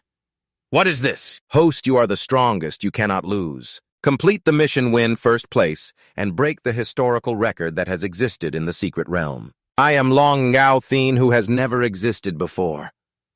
He covered his face, sweating. I knew it. How long is the historical record? It spoke confidently, 17 days. The spirit angrily shouted, then let me live there in peace. Hang Kung ignored it and continued, time in the secret realm is very fast. 15 days is equal to half an hour outside. It won't delay anything. Q-He interrupted, the secret realm is about to open. Will we enter the same secret realm if they discover my identity?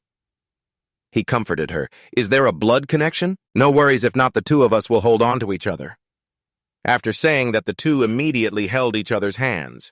Luke Min above called the contestants, in the era of the law 100 years ago, demons invaded the suffering beings. The cultivation world on the edge was destroyed, but the elders still persisted in replenishing the spirit veins, repelling the demons, resulting in the prosperity we have today. These secret realms still preserve the backdrop of that destruction period. I hope you inherit the will of the elders, train your body and mind in there, and break through yourself. He clasped his hands together, gathering strength in his palms. The head examiner, Luke Min, opened his hands, and the accumulated magic was unleashed, creating an invisible force that affected the contestants. Each person was quickly transported to different locations. Q-Hai hazily woke up after being transported. She lay on the ground thinking, it hurts so much. That guy pulled my hair with such force, and it ended up getting separated. Q-He painfully raised her hand to where her hair was pulled. Suddenly, a voice rang out nearby. It must be Tin Tui Lin in the Black Earth Swamp. Strange demons. I heard my senior sister say that contestants would be uniformly transported to a certain place in the secret realm and would then decide where to go, but everyone was separated as soon as they arrived here. Tu Lin saw Ku-He and asked, Little sister, are you awake? It seems you were a bit dizzy from the teleportation. Are you okay? And she saw the person in front turn pale. It was Thak Trietvoth. Tu Ling did not recognize him and continued. We were planning to find food and bonuses want to go together. Q-Hai was scared to the point of wanting to cry upon seeing him help. Why did I run into them? My identity will be seen through. And she screamed in her heart. Spirit, where are you? Meanwhile, elsewhere, he was still holding on to Ku-Hai's hair. The space there was desolate, and the spirit's pants had fallen off. He looked down at this hair in his hand, then tiredly held his head. Where is this? Suddenly, a little demon flew in from somewhere. The spirit lowered his head easily, dodging its attack.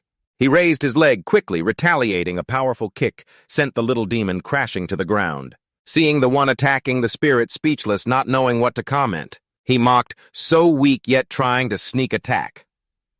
Hong Kong said that a little demon in this secret realm was named Dam Hak To Ma. Looking at the terrain, this is probably the Chuzung Plain. The fog here is all toxic, but you are completely immune. The spirit immediately remembers that Kuhi Tio Ho Li has entered this secret realm as well. You can sense her, but why are they separated? Shouldn't they have moved to the same place? You're not sure how to respond. Maybe the testing rules have changed. Look around to see if there's any danger. Find some food we need to ensure survival time. Seeing you staring down, Hang Kong wondered, "What's wrong?" The spirit bent down to pick up a handful of soil, squeezed it, and excitedly said, "Because there's so much," Hang Kong asked back. "What?" The spirit took out a hoe from the ring, excited that it was the most fertile land they had ever seen, better than Dai La Mountain. Not planting would be a waste. Hang Kung couldn't understand. You want to farm? Truly a genius. Running to a secret realm just to farm. Calm down a bit. If you keep trying to grow plants, now you'll starve. You replied with shining eyes. It's okay. I have bred fast-growing seeds and emergency flowering materials. With soul power to boost them, I can bear fruit in 3 days and grow food. Don't say I'll live. 17 days, I can live for a year. Hang Kung stopped the spirit. No, you came to compete, not to farm. Stop. Somewhere else a force struck the ground. Kuhai had a dark expression. Holding a mushroom next to her was Triet Va, still diligently using a hammer to collect mushrooms. Tuling appeared inquiring about the two. How's the digging going? He held up a basket full of mushrooms. Only one basket. Kuhai felt that something was off. This Triet Va was far from what she had imagined. She thought he would be a fierce and aggressive guy, but he was actually very taciturn and obedient to his sister. This girl named Tu Lin carefully held the basket of mushrooms. The further they went towards the Chiozhung Plain, the less food there was. They needed to take the opportunity to dig more jelly mushrooms.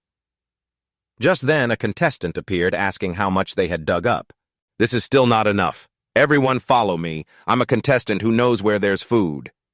Upon hearing this, everyone quickly followed him. Deep down, Kuhai worried about where they were being led. Suddenly, she stepped on something on the ground.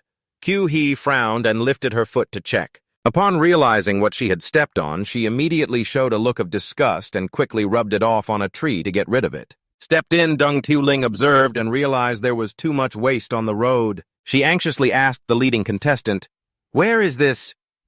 He raised a talisman with a sinister expression. One talisman swapped for a contestant getting eliminated is quite valuable. By the time everyone realized it was too late, they were surrounded by a tide of demons with no way to retreat. Shaoling is angry, but still calm, saying, "This is the lair of the demon dynasty, and yet they dare to secretly harm the people of the Thok family. After the exam is over, I must investigate who gave him this courage. Although you are too famous, you have been targeted." He doesn't pay attention to these little demons. A famous hero in the martial world will inevitably face jealousy from those who are nothing. I have been prepared for these schemes for a long time. Before Vo could finish his sentence to my bright sword, he was kicked to the ground by a little demon. Let me finish my speech. Ju Shi witnessed this and worried, "This is the bright sword." He angrily shouted, "You little demons! You have no sense of reason!" Little Lin did not hesitate, quickly gathering magic. A strike from her created a protective layer, knocking the demon court away. Little Lin reminded Avo, "Usually you should read less novels. When fighting, if you can act, don't say useless words." In another place, the spirit was sowing seeds into the ground. After finishing the sowing, he used a hoe to cover it up and finally watered it for the seeds to sprout. The spirit lovingly looked at the planted produce. Hang Kwang was irritated by his actions. "You finally found some water and you watered it like that. This is the fast-growing watermelon that I bred. With it, there will be no shortage of water. Just call it Little K. This is a cabbage called a bok dai huang. It's too weak, so scary. Even planting vegetables requires naming." He happily replied, "This is my romantic feeling. People drifting in this mortal world like you surely don't understand." Hong Kwang asked in confusion, "Why are you chopping down trees?" The spirit calmly replied, "To build a house as a fence." He didn't understand building houses, and the boy felt satisfied. After building the house, I can also go hunting. Life is truly interesting. Hong Kwang was tired and did not know what to say. My brain can't take it anymore. I want to go home. While the spirit was excited, an eagle flew by in the sky. It had seen him below. The eagle flew back to report to its master at a large city. At Black Dawn Camp, the eagle landed on the ground, transformed into a demon, and respectfully knelt down to report, "My lord," he asked about the situation in the demon court. He reported, "My lord, according to my investigation, a total of 57 people were transferred to the Chaoxiang Plain, most of whom are isolated alone and have been affected by the demon poison, unable to hold out for long. But there seems to be one person who is not affected by the demon poison. He is currently at the border of the secret realm. The atmosphere there is quiet." When the master reported the spirit's farming actions, the lord held his face in confusion. "I thought last year he came to dig for treasures, make a living, and blow up fireworks, which was already unreliable. I didn't expect that this year another person would jump out to farm. Well then, they're just a bunch of insignificant guys. You lead a team of high shadow demons to clean up the unrelated people." He spoke with a sinister tone. "After all, our target is just that Thak Triet Vo." The shadow demons surrounded where he was standing. They were grinding their teeth. Thak Triet Vo Xiaoling curiously asked, "How do these little demons know a Vo's name?" Realizing the situation wasn't good, she reminded, "Everyone, this is my soul power domain. It's unstable. I can only maintain it for a short time." Zhou Shi was surprised by this statement. Soul power domain, isn't that a skill that only a Grand Martial Master can deploy? This elder sister is already a Grand Martial Master. Xiaoling told everyone, "But the level of these shadow demons isn't high. Everyone rushing, surrounding, and attacking is enough. I am a healer, no need to worry about injuries." Avo cleared the way. He firmly replied, "I cannot refuse dealing with a bunch of unruly demons like you. I won't talk about morality anymore, my sword." A beam of light shot out following the light. Triet Vo used all his strength to attack the light beams he controlled into a whirlwind, sucking the shadow demons in Triet Vo spun around to create the vortex. Xiaoling reminded, "Avo, charge out, don't waste too much energy here." He used his strength to burst out. Triet Vo sped towards the shadow demons. No problem, a sweep from him easily took down the shadow demons. She saw that Triet Vo had cleared the area and said, "Let's go," secretly feeling, this is really too exaggerated. Everyone quickly escaped the encirclement. Xiaoling reached out to pull him back. "All right, Avo, let's run outside, then take a break." Triet Vo agreed. "Anyway, I am hungry now. That little villain has underestimated me too much, thinking that a bunch of shadow demons could take me down." Unaware of her own strength, though she had escaped, she still remained vigilant. Successfully breaking out, she suddenly felt strange.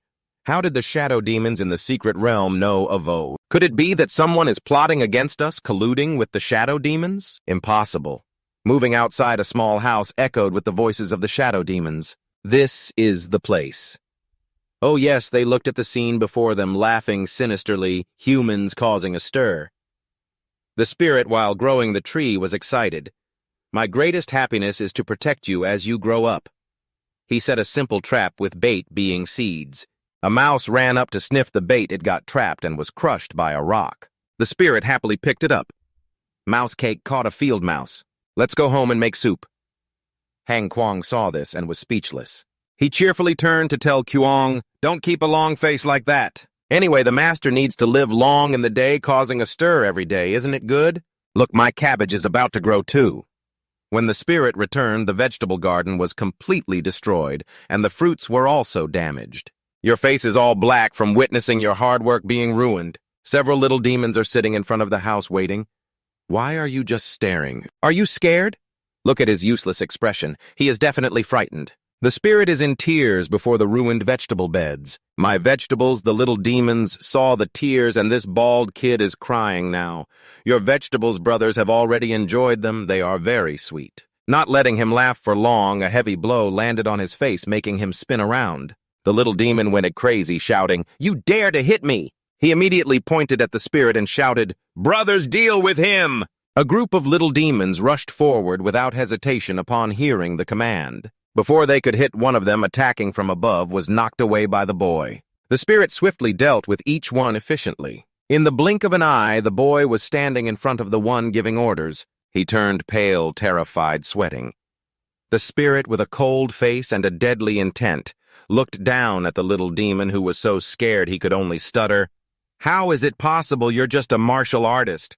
The boy did not let him speak, asking sharply, "Why did you trample on my vegetables?" With the spirit pressing him down with one foot, he was terrified and screamed. At this moment, the boy was extremely angry, his eyes filled with killing intent, replying, "Why did you trample on my vegetables?"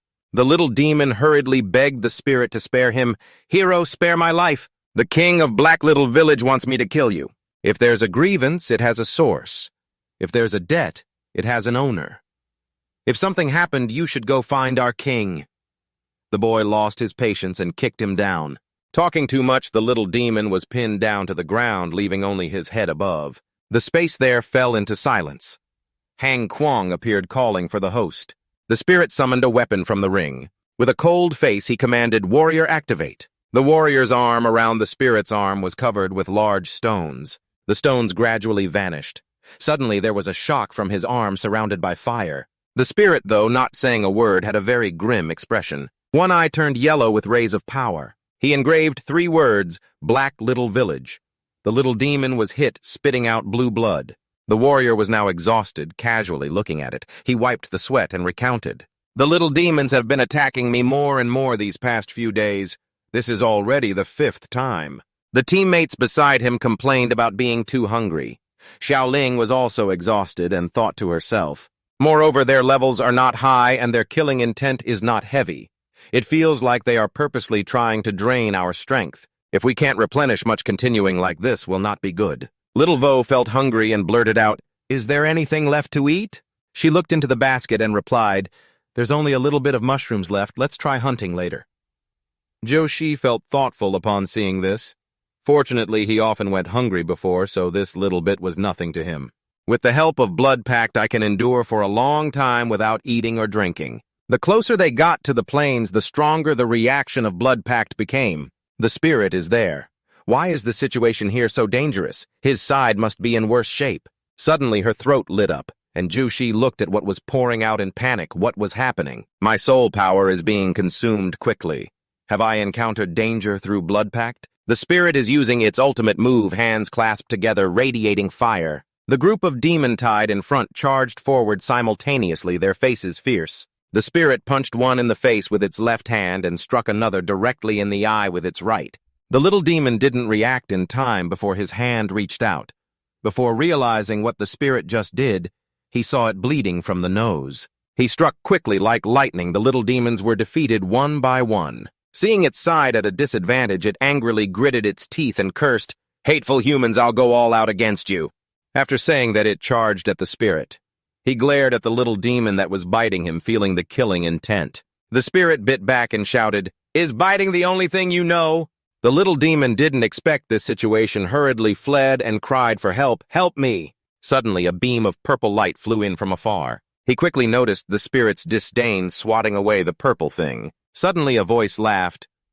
"Good martial arts, king of little demons, looking down on such quick reactions. Perhaps you have reached the level of half-martial grandmaster. Unfortunately, this king is now an intermediate celestial beast equivalent to a 2-star martial grandmaster." He was feeling pleased. "You can only stop here." Then he took a full punch to the face. That punch sent the king flying about 10 meters, crashing straight into the wall, blood pouring out. The king was dazed, unable to believe, how can this be? This speed and power. He snapped his fingers and he saw the spirit appear right in front of him, terrified. "Martial King Realm." He grabbed the king's head and growled, "You are the king of the Black Tide camp, right?" The spirit coldly declared, like the king of hell demanding a life, "This move is for a buy."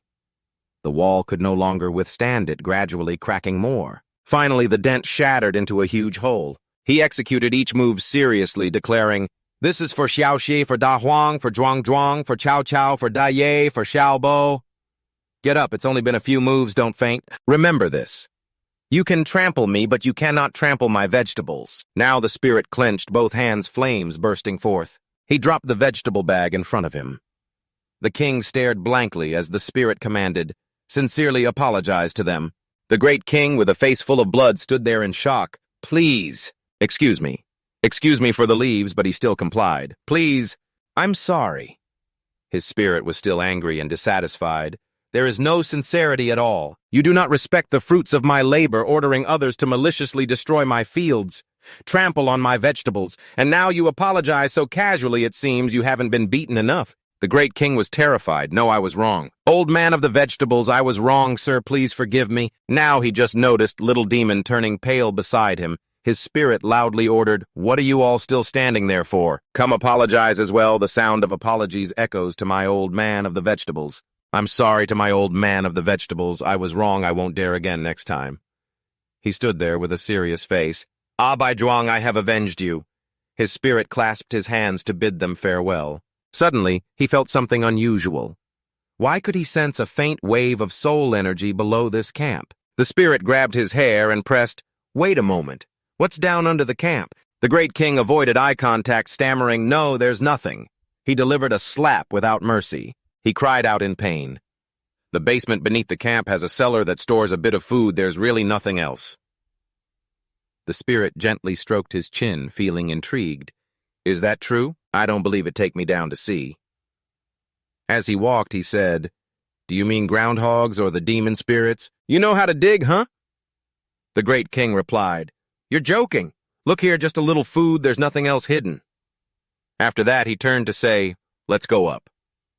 The spirit didn't believe it, so he used his divine eye ability, grinning, "There's probably something else hidden. I doubt it."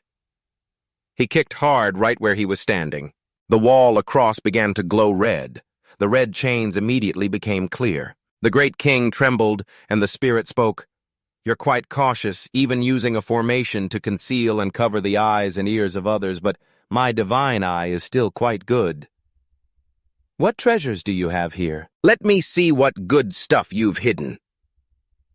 Inside, a girl was tied up, and it seemed that there were not just one but many young girls captured in this place. He froze, mouth agape.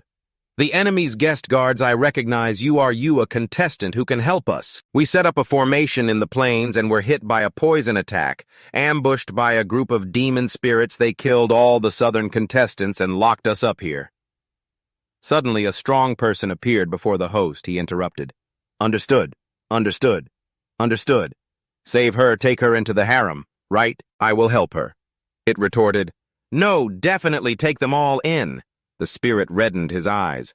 "Are you even human anymore?" Suddenly a voice interjected, Can you save my lady first?" "Babe." Hotch Gang asked this one for help.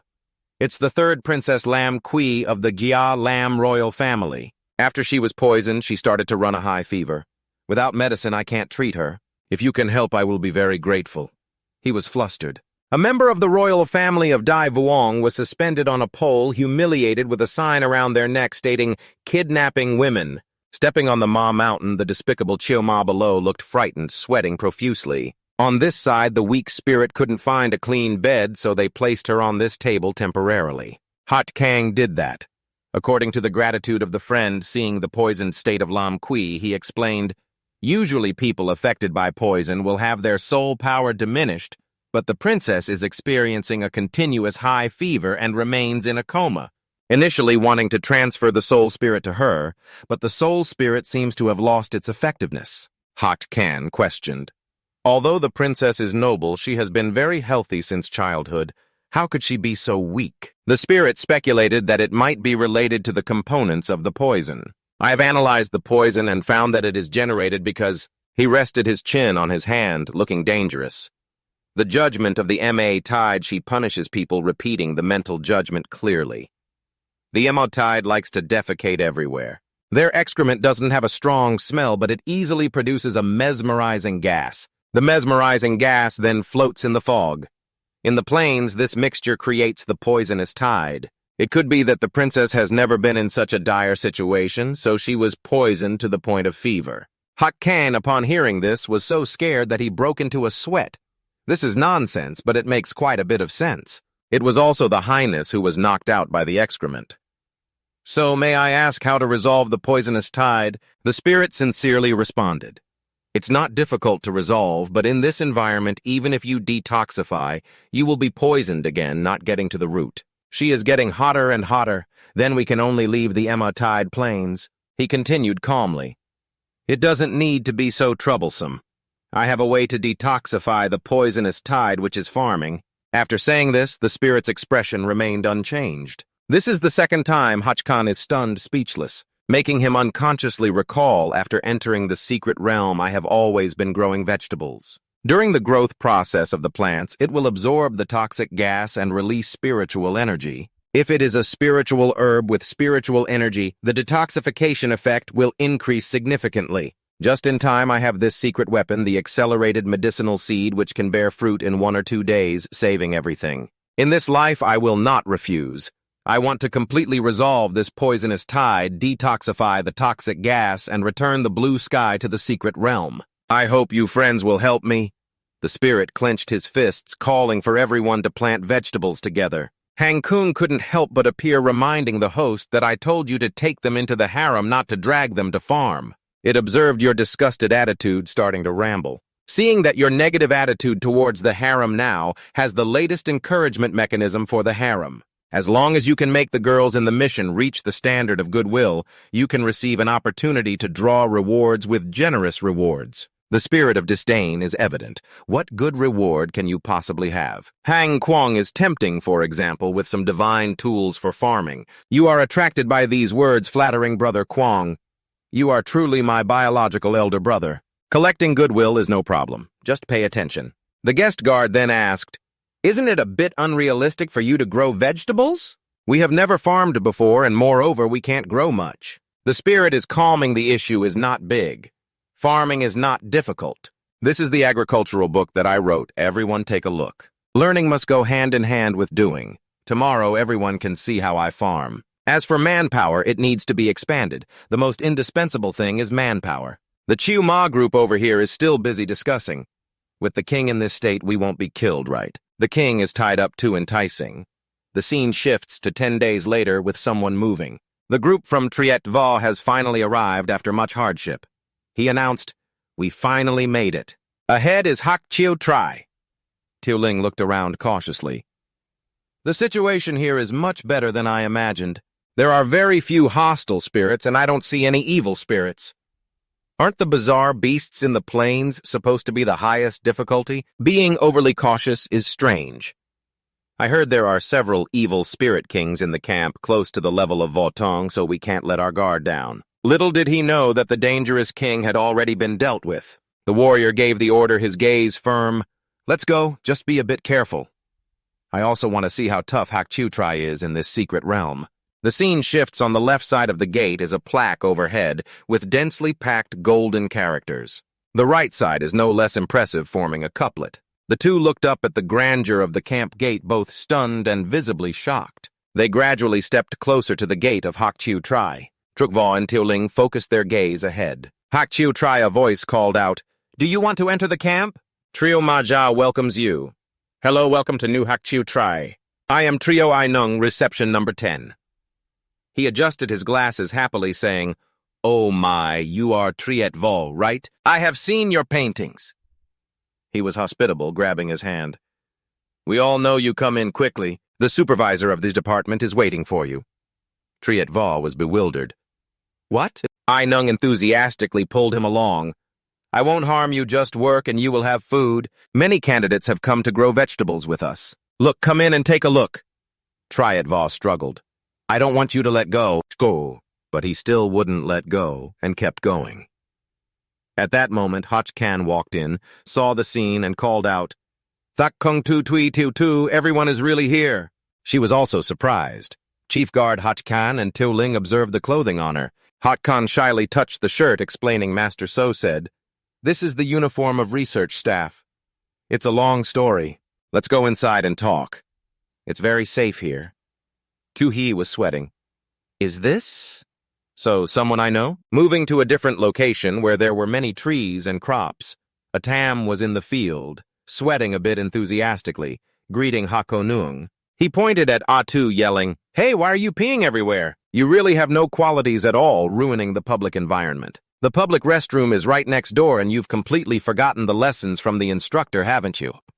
He was scared, couldn't hold it in. A tam angrily questioned, "So is that why you peed inappropriately? It seems your awareness isn't sufficient yet. Don't eat dinner tonight. Copy the rules for ecological environmental protection of the Hak Trio farm 100 times. Atu cried, "Please don't. I was wrong. I won't do it again." The people standing there were also startled. The elegance of the Matao is unbelievable. Hakan smiled. Isn't it surprising? She raised her fist, her voice full of determination. At first, I didn't believe they could walk the righteous path. Master So said we must educate to develop thinking.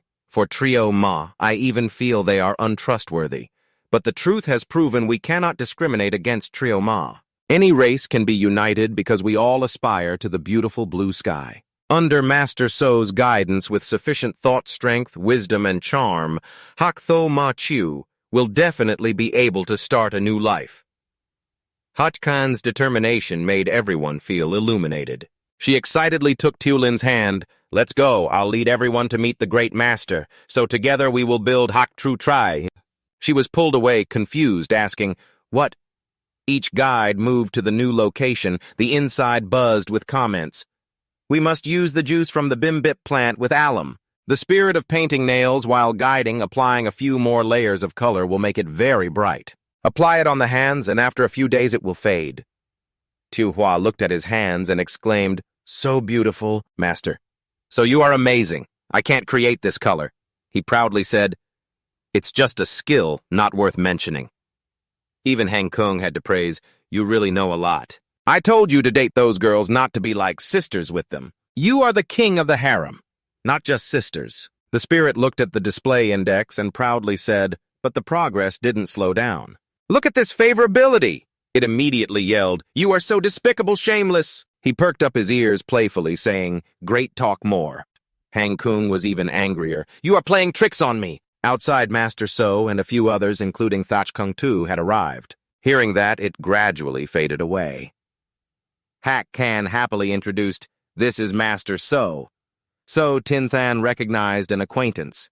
Tu Heatington noticed that Hong Kong seemed a bit unusual. He panicked and asked, damn, what's wrong with you? It announced, the magnetic field of this Chet Vo guy is off. His whole body emitted a strong source of energy.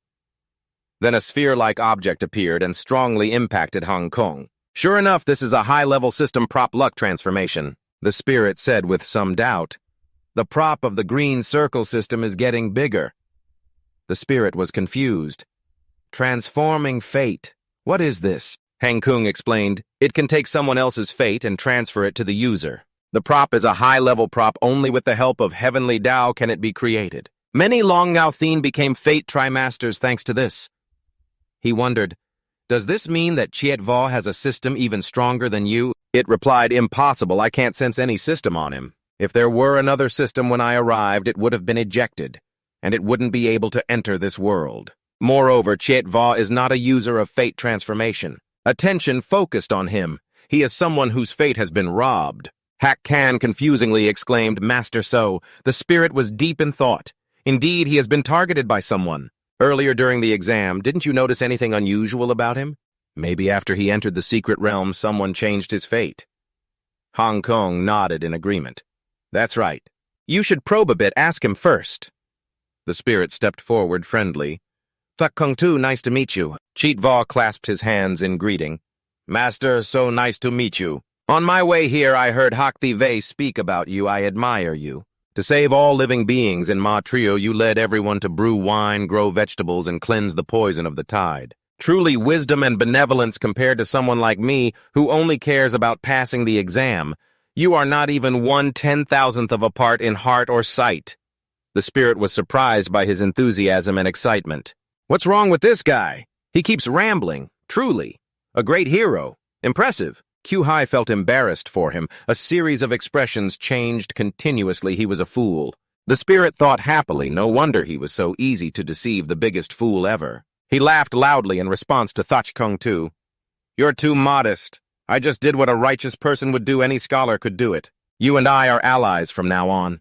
How about we address each other as brothers? Cheat Vo joyfully shook hands. That's great. The spirit then asked, by the way, Thach Huyn, what happened before you arrived here? Can you tell me the details? He didn't let the other party answer, but kept rambling. I caught the king of Hak Trio Tri wanting to know his purpose and plan. Later, we discovered that you were their main target. Then the king appeared. Hello, director. Hello, esteemed guests. I am Chao Kin So, originally the king of the Black Tide camp. Eager to know the story in detail, he said, "Quickly, no need for formalities, recount your experiences for them." He nodded and replied, "Yes." The king raised his hand to adjust his glasses and began to narrate. "You all know that the secret realm only opens during the exam period, and normally there can be no contact with the outside world. But 2 months ago, when the competition began, someone entered my dream realm." Hearing about Tio Lin and Triet Vo left them a bit stunned. He continued, "I couldn't see his face clearly, only felt his immense power. He wanted me to work for him in this secret realm. At first I didn't believe it, but in front of him I was elevated from a Grand Master to a second-tier martial artist, and he promised to release me from the secret realm after the task was completed. After the demon clan's defeat, we had been trapped in this secret realm for more than 100 years. The debate grew, and I agreed to his request. Initially, he wanted me to capture several noble women and imprison them. This was easy to do. I started by targeting those affected by the poisonous charm, then moved on to capture Triet Vo. He said he wanted to torment Triet Vo, but not take his life, making him suffer more than death. The two people still had tense expressions. Suddenly, Tu Lin smiled coldly. I was blind to it, only wanting to complete the mission to get outside, so I thought to myself that I was just a fool being deceived. Looking back at his rapid rise in rank now, it might be due to some system item. The weaker the host, the greater the effect of the destiny transformation. That mysterious person wanted to quickly seize control through summoning demons. After all, where did he obtain that system item? Clearly, I am the only system in this world, and you couldn't stop praising it. Useless. There was a thoughtful Tu Lin saying that the contestant who initially wanted to harm us was that mysterious person. The spirit trembled and asked the contestant, "Does she have her memories back?" Yes, I remember he had a handsome face. A mysterious person standing outside the black extermination camp. What happened when Vo entered? I linked failure with the destiny transformation. Then the contestant expressed deep regret. I originally wanted to have a little demon kidnap the princess. Then I would come in as the hero to save the beauty with both fate and fame in my hands. But looking at the state of the black extermination camp now, he performed a spell to give me a disguise item. Let's infiltrate and see. The image is clearly drawn on the paper. Tu Ling just lifted her pen and told everyone, "This is the person," Triet Vo praised, "looks just like him." The spirit standing beside was also stunned. I am willing to call her the Picasso of the cultivation world. Outside, there was an announcement from the director. There are several new contestants outside very resistant to summoning demons. You should do some ideological work. At the same time, at Hak Chiu Tri Ai Nung was explaining wholeheartedly, "Miss, we have changed. We won't harm you." However, that girl still stubbornly hated them. "Don't touch me, Chiu Ma. It'll be a long time before I believe what you say. My teammates were killed by your Chiu Ma, farming with your Chiu Ma. Have you lost your mind? Hak Chiu Tri surely has some scheme to lure us into a trap." Ai Nung also earnestly explained, "What scheme is there? It's called mutual benefit. If you want to farm, come into the camp, we'll provide free food and lodging. Everyone will solve the Shu Doc and survive long term." While he was struggling to explain, a spirit appeared, the director. So waved his hand sternly and said, "If you don't want to farm, go elsewhere. Chiu Ma won't cause trouble for you. Stop talking nonsense at the camp gate. It's affecting our internal unity." A cheerful figure shouted loudly because someone came to his aid. "Teacher, so look at everyone," continuing. "Of course, if there are any conflicts among you, feel free to report them to me." Dai Vo put his arm around Ai Nung's shoulders and laughed. "There's no conflict. Our relationship is very good, extremely harmonious." A young man raised his hand. "Can I join in farming? Just give me food and I won't go with her."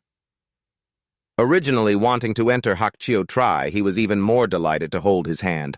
"Of course you're welcome, welcome." Why? The disguised contestant gritted his teeth in anger. This Hak Chiu Tri is totally untrustworthy. It's impossible to create conflict between humans and Ma. It seems to all be related to that, so guy. I'll temporarily go inside to clarify the situation. With that, he changed his expression and smiled flatteringly at everyone. "I misunderstood earlier. Now I want to join, is that okay?" The spirit didn't want to be picky. If you want to come in, then come. At the same time, Hang Kung reported, "The host is that mysterious person currently using a disguise tool. For now, I can't separate his tool, but you gently tell him not to act, be careful not to disturb the forest. Normal contestants who come here are all starved and can't speak, only he can cause trouble. It seems there is a system helping him. He has been living well these days, right?" The spirit smiled and told Hang Kung to let him in and see what he does. I also want to see what he plans to do. Ai Nung, with a hospitable expression, introduced the disguised contestant. "This is the women's room of the human race. You can rest here first." The Chiao Ma in the camp have also been going in the right direction under the guidance of Director So please trust us. Everyone lives together happily. Keep it up and rest well. He smirked. "Are you sick?" Then looked around cautiously, being alert to everything. "Have you investigated his background?" The scroll replied that it couldn't find anything. Just a nameless minor character. He demanded, "Do you have any enchanting tools? Give me one." Among everyone in Hakchiu Tri, only he is the toughest. If I want to control the situation, I must control him first. This camouflage outfit isn't bad, plus it's alluring. I don't believe he wasn't hit. It was just getting dark, the night was late, and the place was lit up. The oil lamps were already lit. Spirit looked at the girl on the bed and said that the concentration of the Chiu poison had decreased significantly, taking the pulse. The princess should wake up in the next 2 days. The guest guard breathed a sigh of relief. "It's thanks to you." He smiled, said polite words, then added, "It's getting late, I'll head back now." She bowed to see him off. "Take care." After bidding farewell, Spirit headed home. As soon as he entered the door, he was surprised by the silhouette of a woman. Before Spirit could recover from his surprise, that voice greeted him. "You're back." The fiery silhouette with seductive gestures stood there calling the instructor.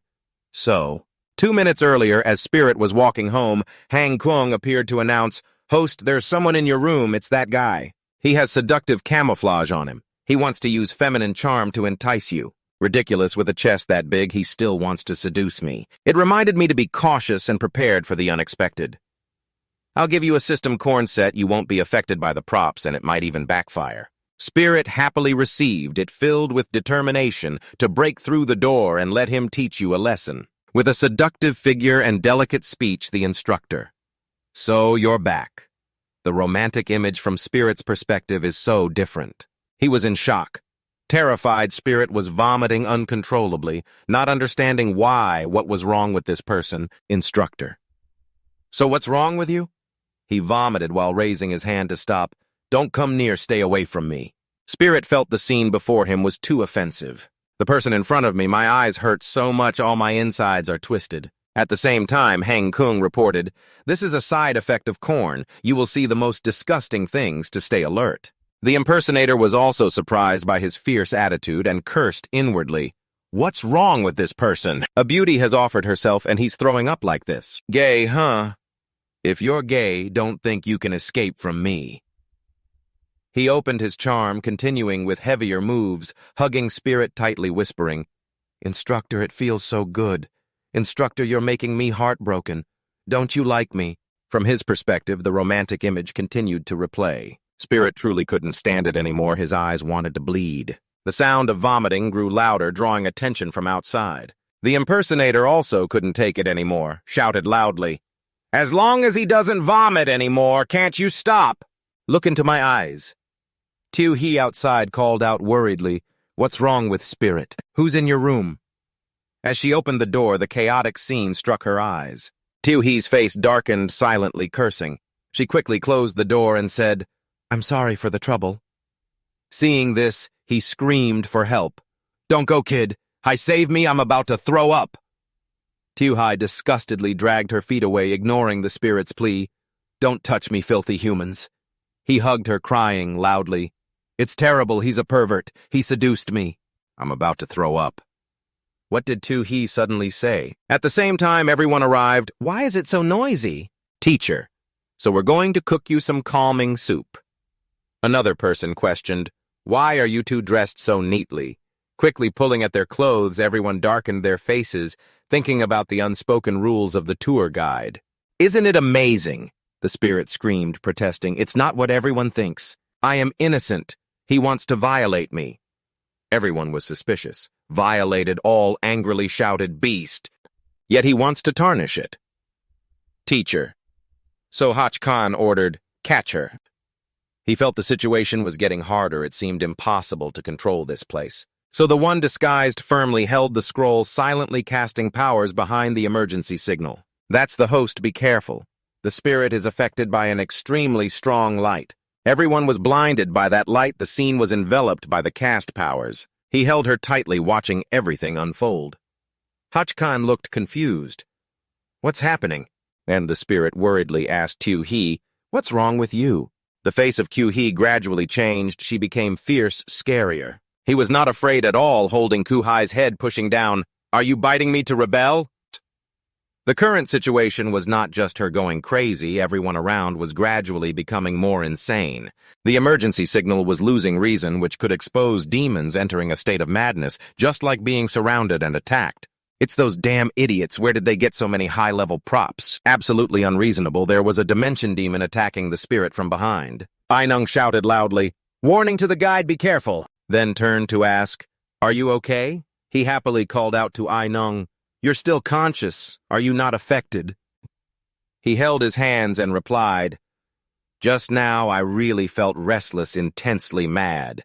But in my ears the guide's voice taught me, new demons, new era, accept new thoughts. How can I be controlled by primal madness?" So I managed to suppress this heat, returning to calm my spirit's eyes, wet with emotion. "Ainung, I didn't expect you to have such high enlightenment. I'm willing to call you the light of the demon realm. The future of the demon tribe is entrusted to you." He was full of enthusiasm, responding, "Rest assured, guide Ainung will not let you down." Hang Kwang could not stand the sight of the couple, anxiously said, "Don't talk nonsense anymore." That bastard ran to the east. The spirit looked at Kyu-hee with suspicion, who was also in a frenzy. The spirit asked Ainung for help. "Take care of her, knock out the little mad demon, don't harm her life." He agreed and replied, Okay. You intend to answer the doubts of Ainung? I will go deal with that pervert. The east is where the princess lives." A mysterious figure appeared at the house. The contestant disguised himself and smiled smugly. "If I can't control the Kokchio Tri, then destroy it." Seeing the mad nature of the demon, I wonder how you all can still live harmoniously.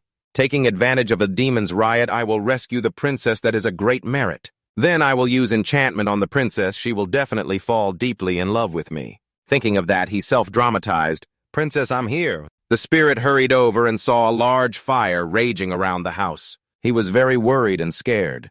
Hang Kwang was also extremely panicked. "It's the princess's room. Why did it explode?" "He doesn't want to blow up the princess, does he?"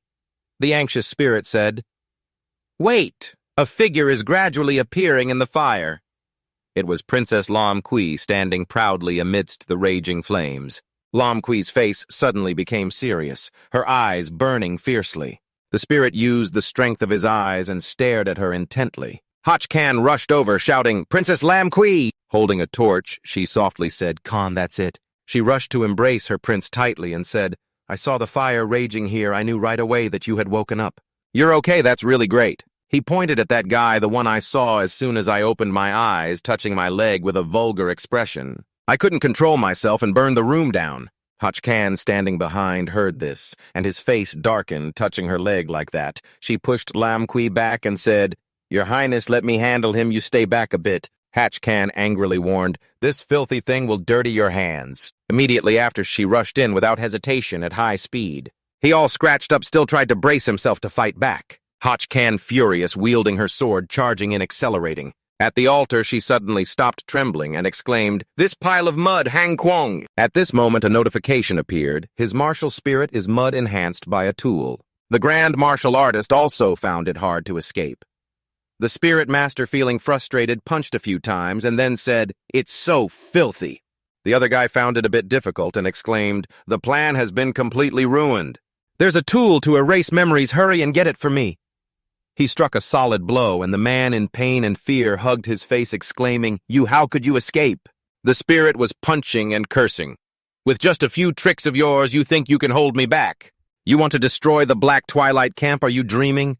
Hach Khan, seeing the boy full of passion, shouted in praise. Master Zo is doing great, beat him to death. Master Zo is too powerful. The other guy, beaten to a pulp, thought to himself. So strong, martial sect realm. Why can this person always ruin my good plans? If I get caught here, won't I fall into that situation again? No way, I have to resist. I want everyone to submit to me. The 25-year lifespan scroll, he took out a new weapon and gritted his teeth, ordering, "Kill him for me." The spirit suddenly froze for a few seconds. He couldn't move at all in front of this new move from the opponent. The spirit's gaze became hollow, as if he were being hypnotized. Then a strange electric current appeared. He was now slumped on the ground, holding tightly to the scroll in his hand. Hutkan and Lam Kui exclaimed in shock. Master Zo, that guy is laughing wickedly. She asked, "Where have you taken Master Zo?" He smirked with a terrifying expression, replying, "He has been eaten." Then he walked over to Lam Kui and gently continued, "Although the price is a bit high, there's no one to stop me anymore, my princess." Hach Khan trembled in fear, softly calling, "Your Highness." She glared and shouted, "Get out, disgusting!" He smiled cunningly. "The princess is indeed proud. It's best for you to remain proud like this from now on." The contestant spoke while gathering strength. "It's more fun to play around." Just as he was feeling pleased, an unexpected attack appeared that was some martial skill. He appeared just in time and said, "The hero always shows up at the crucial moment." The spirit still didn't understand what was happening. He stared blankly, left and right, then looked down at his feet. 33. Tinthan was stunned and wondered, "Where is this?" Hang Kung appeared at this moment. He looked over and exclaimed, "This is Kong, brother, you are here too." Tinthan saw a few words appear on the system. Reading them, he slowly recognized the system space. Hotkan stood there motionless. She was worried about Triet Vaw and quietly called, "Young Master Thak." Just then, the mud that trapped her and Lam Kui also broke apart. Hotkan joyfully exclaimed, "We got out, is Young Master Thak that strong?" "Fake." Just then, a voice came from behind. "Avaw's glorious sword naturally counters mud." It was Tu Lin. She kindly asked, "Are you two hurt?" They were surprised and exclaimed, "Miss Tui?" She approached and gently continued, "Just now, the summoned demon suddenly went berserk. We wanted to find Teacher So. Mr. Ainung said he went this way." Huklum was still anxiously calling, "Something's wrong with Teacher So." She worriedly reminded Young Master Thak, "Be careful, he has a magic weapon that can teleport." "Teacher So has been hit, then disappeared." The contestant continued to be beaten, gritting his teeth and thinking, "This person is truly sinister. It seems he has a magic weapon I can't see." To shift his attack in a strange way, the contestant frowned and thought about being plotted against by this person. "So, Huin, I hope nothing happens." Over here, the spirit was still lost in a sweet dream. Hang Kung appeared and said, "Are you getting out?" He replied nonchalantly, "I just tried everything. There's no way to get out. What can I do if I'm not sleeping?" The spirit lazily yawned and continued, "Isn't this a system space? You should have a way, right?" Speaking as if sensing something, it was very strange in here. Hang Kung began to explain, "After connecting with the heavenly Tao, the system will form a system space belonging to itself, using the consciousness to create high-level props. But in here, there is no consciousness of the system, like a hollow shell without a soul. I checked the Siri number, found it was just low-level AI, a clumsy substitute for the system's consciousness. If relying on the pre-established sequence to operate, then that scroll is just a mechanism providing fake system props." After hearing this, the spirit just smiled and replied, "The fake system has a bunch of real system props. Even the space of oneself is not present." He rested his chin on his hand, thought for a moment, and continued, "So it feels like we are locked in someone else's house. There was no one in the house, just an AI. We also don't know how to leave here." It nodded in agreement. "That can be understood." The spirit had a bit of a fascination and thought, "We could just take over its house." Hang Kung, after hearing this, praised without stopping, "Kid, you are truly a genius." When he heard this, he was startled and jumped up, asking, "Is that really possible?" It frankly stated, "Just try it. After all, this AI can infiltrate easily. If they dared to lock us in here, they must be prepared well." Saying this, Hong Kong opened up a vast, virtual space for people expanding the strength of the elite progression system. Over here, the Va was still striving to fight against that contestant. The battle between the two was still tense with no end in sight. Lam Kui at this moment rushed in with a weapon to support him. She narrowed her eyes and used a move called Martial Artist's Fury technique. A loud explosion occurred, causing the Va to be thrown far away as a result. Lam Kui still seriously rushed in front of her, revealing his figure. Lam Kui, annoyed, pulled him out and scolded him a few times. Again, with this attitude, she frowned and exclaimed, "So annoying. Every time we're about to hit them, either they suddenly shift, or this strange shield appears. Oh, Va, wake up." That contestant was now in a pitiful state, slumped on the ground. His face scratched and bruised, staring at Lam Kui and thinking, "I had to exhaust all my props just to barely withstand their attacks. I can't waste any more energy fighting them." Behind him, he still tightly held on to the calligraphy scroll and murmured, "There are only 4 types of the strongest systems in the world, healing enhancement defense and leveling up different from the original cultivation method. Allowing Hak Trio Vung to use this can continuously level up until the limit of his body is reached. However, this greatly depletes lifespan. To completely suppress them, I must advance to a grand martial artist first."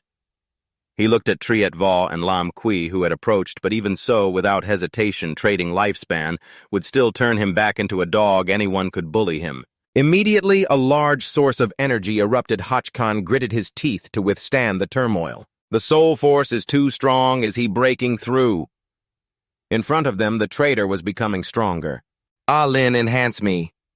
She immediately cast an enhancement spell. He charged forward without hesitation, needing to deal with him before his alertness stabilized. One sword slashed down, breaking apart his explosive power. Done before the fiery sword reached the enemy, a liquid burst out. Tuling observed and also felt something was off, timely creating a protective barrier to withstand the attacking mud. But the traitor kept attacking continuously, wanting to kill and twining with the Va.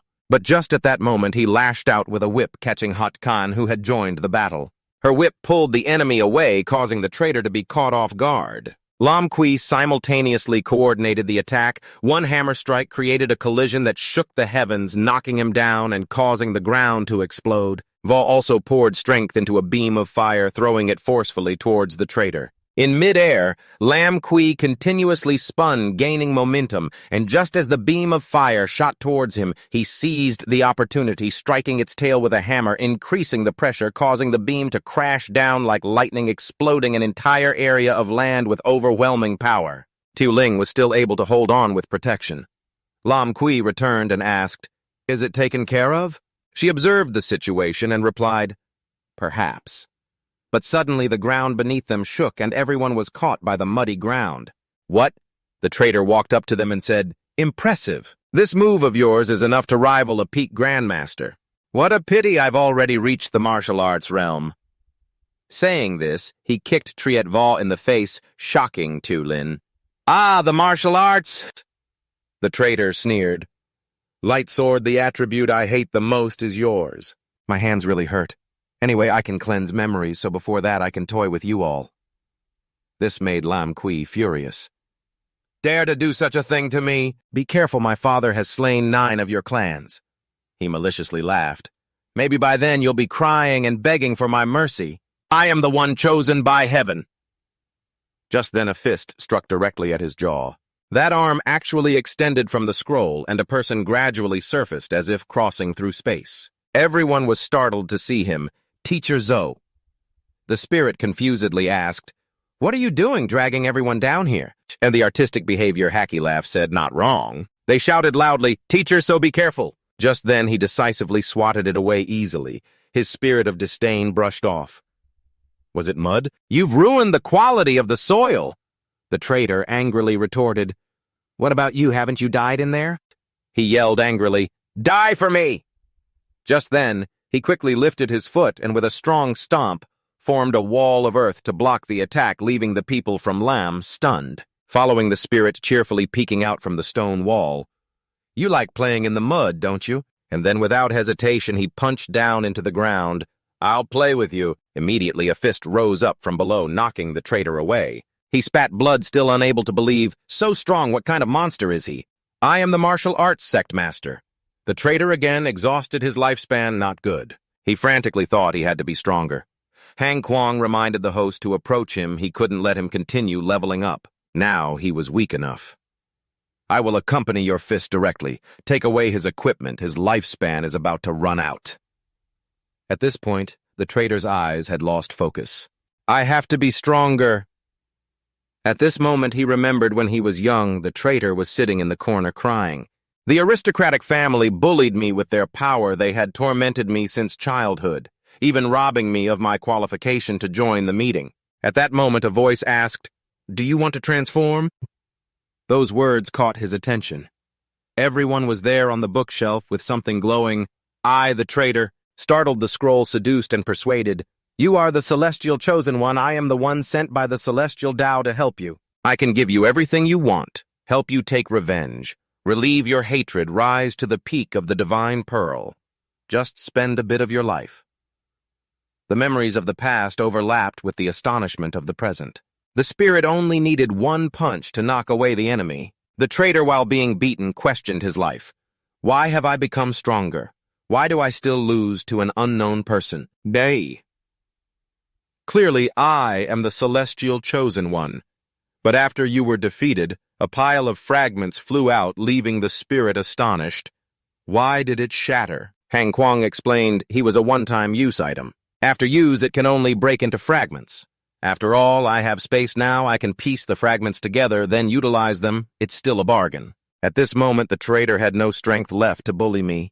You all bullied me based on what should it be so hard for me to transform. It's all your fault. I won't let you be at ease. He was annoyed, criticizing, almost out of breath, yet still talking so much. You have done a lot of immoral things, and now you still pretend to be the victim. But he is still stubborn. I only want what I deserve. Yet those from noble families have always enjoyed the resources and respect of the entire Lam family, while I have no power or influence, having been bullied since childhood. 2 years ago, it was extremely difficult to get into the Immortal Cultivation Academy, only to be replaced by someone impersonating me. Clearly, I tried just as hard. Why does no one see me? They are born noble while I was born lowly. I just want revenge. They tease me and trample on my face. Did I do something wrong? That painting is my only hope, but unfortunately the spirit interrupts that. It is not your hope.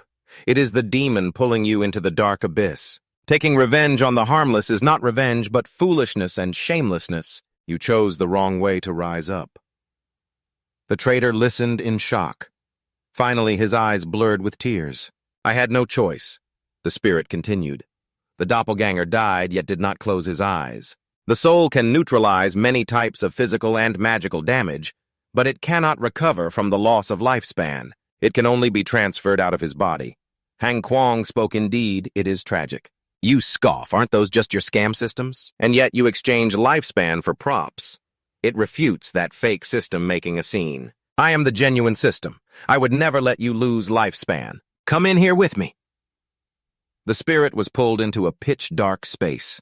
You wondered, where is this? Han Kuang replied. It is my system's space. All the accumulated knowledge of my host is contained here, and later it will be organized a bit. The spirit sighed. Good, this library continues to ramble very little. The system will allow the host to enter the space. This system is a highly confidential secret, but we are the closest partners. I sincerely hope you can trust me. According to my investigation, this fake system is an exchange machine. Anyone inside will automatically seek a host. If the host sacrifices their life, it will provide props. I tried to trace the origin of the props, but as soon as I tried, it activated self-destruction. I cannot connect to the heavenly path. It must be related to the fake system. It also harms my reputation and distorts my name. From now on, whenever I encounter a fake system, I will kill it. It can also provide the necessary strength to upgrade your soul. Speaking of which, it suddenly exclaimed, just in time, the power is sufficient. Now upgrade. Congratulations, the martial soul has leveled up to the earth rank. The spirit was surprised. Is it that casual? You've changed. You're too casual now. Wasn't there always a thunderous effect when leveling up before? Han Kuang replied. Back then, we just met. I wanted to build the image of a professional cool and cold system. Now you know how we are. What else do we need? Even if the spirit is angry, it still can't do anything? It took out something. Right, there's still the props. You still can't create advanced props, but I can piece together these fragments. Without the help of the heavenly path, I can only rely on myself to create advanced props. This requires a large amount of accumulated knowledge and energy. I have to read all the books here. He looked desperately at the pile of books. It pointed to itself. Right now I am indeed very useless, but I can make up for it by working hard. Absolutely cannot lose to that shameless fake system. You must become the strongest man in the world, and I will become the strongest system in the world. Let's work hard together. The spirit was rummaging through the books, curiously asking, "Do you have books on raising pigs? Other animals are fine too. I want to try developing livestock."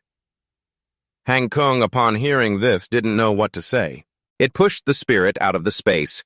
"Get lost." Suddenly a voice called out. The guide smiled. "Ainung, how is it? Has everyone calmed down yet?" He was panicking. "We are calm, but the riot has destroyed more than half of the vegetable field. A crisis has destroyed the entire vegetable garden. Every little plant has fallen unable to be saved from the water. Everyone is full of regretful wounds. Sorry, guide, we all went crazy back then. After we sobered up, we found everything was ruined." He said, "You can punish us." The spirit holding a black knife frowned. "You are also the victims. Why should I punish you? I want to take the life of that face slapper. Before Va calm down, take it easy." So Huin Ainung hugged tightly. "No way, guide, don't leave us behind. The food is very important, and this time it has been severely damaged. The main food grows slowly, and now the number of people in the camp is increasing. We are running out of food. If you leave, Hakchu will also be doomed." The spirit sighed. "Sorry I was too impulsive. I won't leave you behind. Running out of food is indeed very difficult to solve. I can't breed more. The main food seeds grow quickly from the ring." He took out something. Besides the spirit holding the corn with a determined look, he began to explain, "Corn grows quickly and is the main plant growing faster than all other plants. But I didn't plant it before." Truk Va asked, "Why not?" The spirit raised it with a reluctant look. "It doesn't taste good. It's bland, far inferior to regular corn, but it ripens very quickly. If everyone plants together, maybe we can hold out for a while. Gather the remaining food, inform the whole camp, and tomorrow we will plant corn together." Ainung replied, "Yes." While everyone was discussing, Q He was observing them. She had a fearful face, sweating profusely, and didn't say a word. Bao Huang pointed and said, "She is Diem Ho Truk Li." Reminded, "Why are you talking nonsense?" Q Hai panicked. Her face turned pale, revealing her true form. Everyone saw it. "What should we do now?" Yet the next morning a voice rang out, "What are you joking about?" Lam Kui was irritated. "And you all want me to farm? I am a princess. And what is this? Is this something for people to eat? Can this even be breakfast?" Ainung lowered her head, not daring to speak loudly. "Having boiled sweet potatoes is already good enough." She was angry. "You guys from Chioma, I was just captured by you as soon as I entered, and now you want me to farm. Damn it, I will destroy this camp."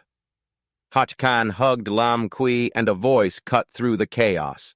"The order to farm is mine. You are not farming for Chioma, but for yourself."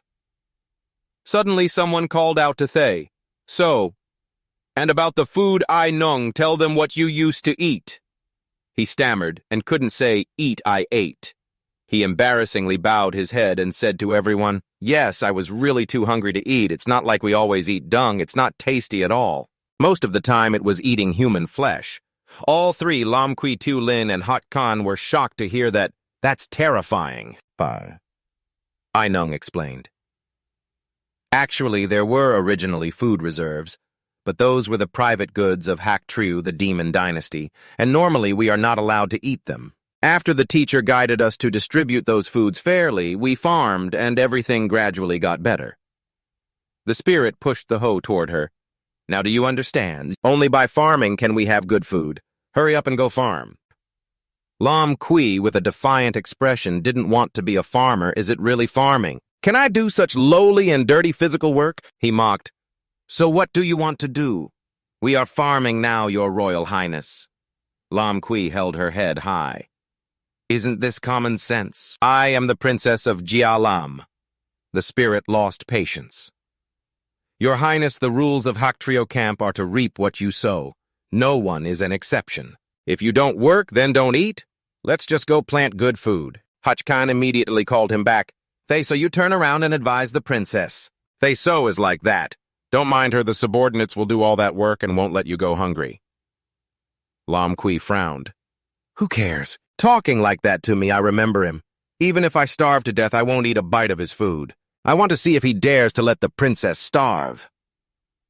Hach Khan was helpless, and the Princess Hang scolded, "Why do you have that attitude toward the princess? Your goodwill has decreased sharply. If you rely on her to find the stone to break the wind," the spirit coldly replied, "I know about this, but I am the guide of the Hak Trio camp. I must maintain fairness and cannot compromise. Once someone gets something for nothing, labor will no longer be glorious. Then what else is there to do?" Hang Kung slapped him once, saying, "In the end, it's all for farming. Think about your main mission. If you strategize them, I'll give you divine artifacts for farming." The spirit replied, "Strategize." He thought with a dangerous expression. The so-called strategy is to make others fall into my area of expertise. The spirit guided everyone to start planting in the fields. First, spread the waste evenly, place 2 to 3 seeds among the waste, maintaining distance from the waste. Otherwise, the seeds will be harmed and die from the waste. After completing the above steps, cover it back and water it. Curious about the method, can it really grow food like this? And you replied, "Yes." Then he quickly started digging the soil, "All right. I'll try it too." The spirit turned to look unsure of what to say when seeing how Hak Khan was doing it. "You called the head guard. You turn and answer. The teacher, don't worry. I will definitely do my part for the princess. I hope you don't deduct her food." The spirit explained, "I don't want to make things difficult for her. On the contrary, I have a way." Lam Kui felt wronged after arguing with you. It was all because of that spirit. After going outside, I will definitely tell the emperor and have that person locked up. Outside, there was a voice saying, "Good afternoon. You've worked hard. Come eat." The spirit was serious, hoping she would cooperate with me a little. At the house where Lam Kui was staying, she leaned on the window complaining, "I'm so hungry, yet being hungry is so uncomfortable." Thus everyone worked the fields, joyfully chatting and not feeling tired. Everyone worked happily together. By the way, you all heard what happened this morning, right? That princess doesn't do anything and still wants to eat. It's really laughable. Exactly, so shameless she deserves to be hungry. When she heard them talking about her, she got angry. "You all are really bold, daring to gossip behind my back. Do you want to die?" Hut Kang, "Stop, princess, calm down. Don't bother with them. You're hungry, aren't you? I brought lunch for you." Lam Kui stood her ground. "I won't eat." "Why are you helping outsiders like this? Don't be my head guard anymore unless that spirit comes here to kneel. I'm sorry, otherwise I will definitely not forgive you." Hot Khan was rejected.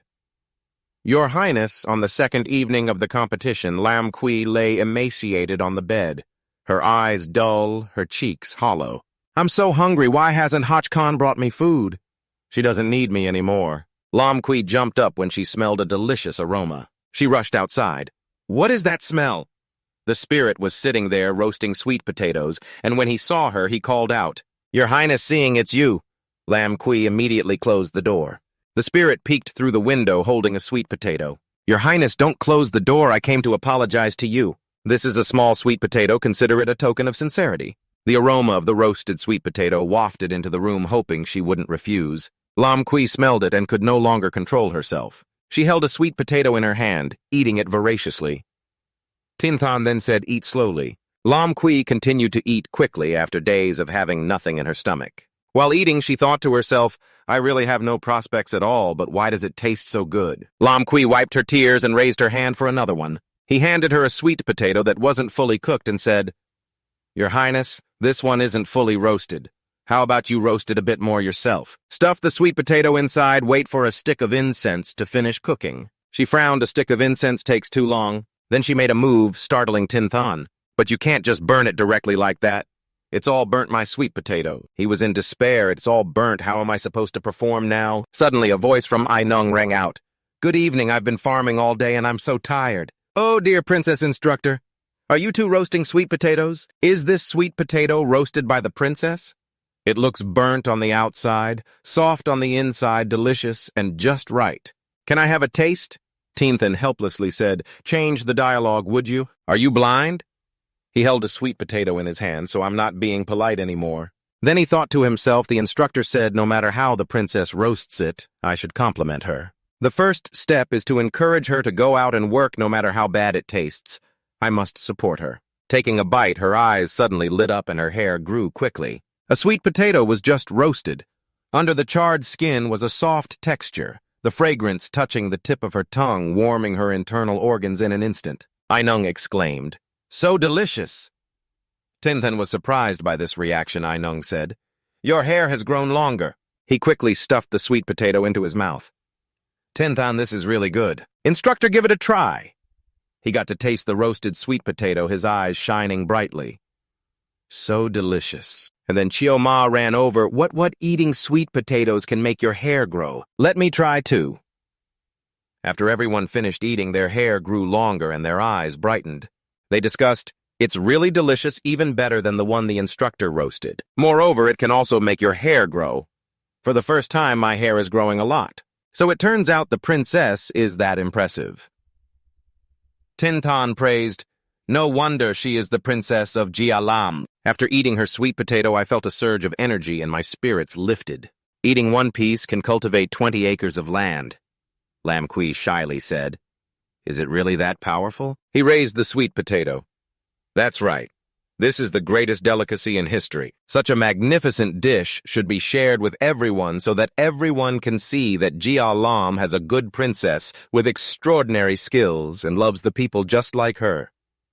So that more people can enjoy this sweet potato, I sincerely request you, I hope you will become the head chef of Hak Trio Tri. The construction of the Black Tide camp cannot be without her." Everyone shouted, "That's right, become the head chef." Lam Kui, hearing what everyone said, softened her heart. "All right, I agree." The corner of her mouth couldn't be controlled. "You all asked me, so I won't make it hard for you anymore." The whole group cheered. "Great long live the princess." The dining hall was saved. Everyone celebrated when Lam Kui was in charge of cooking. The spirit of laughter was stable.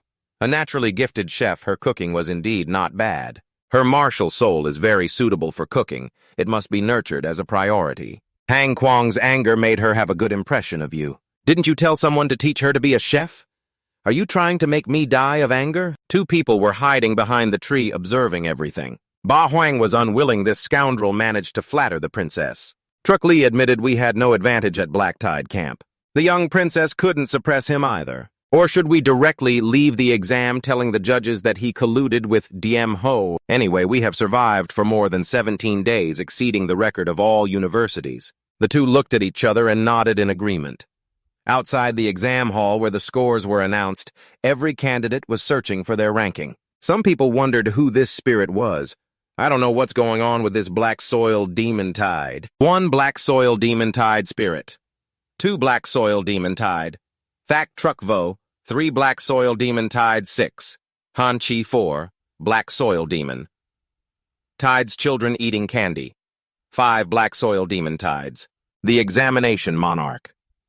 Leem spoke up. "According to the time in the secret realm, it's been 17 days. Why are there still so many candidates who haven't come out? Which family does this spirit belong to?" Luke Min replied, "According to the candidates who came out, the spirit of this exam has encountered an issue. It cannot actively move. Only by dying can one exit. The dead candidate was also a candidate from this exam." He was startled. "What is this considered an exam incident?" Leem thought carefully. Dead candidates were not uncommon. Every year there are several candidates who lose their lives. But if the deceased is a child of a noble family, then it would be a big problem. Thak Triat Va Tui Tiuling, and even the third princess.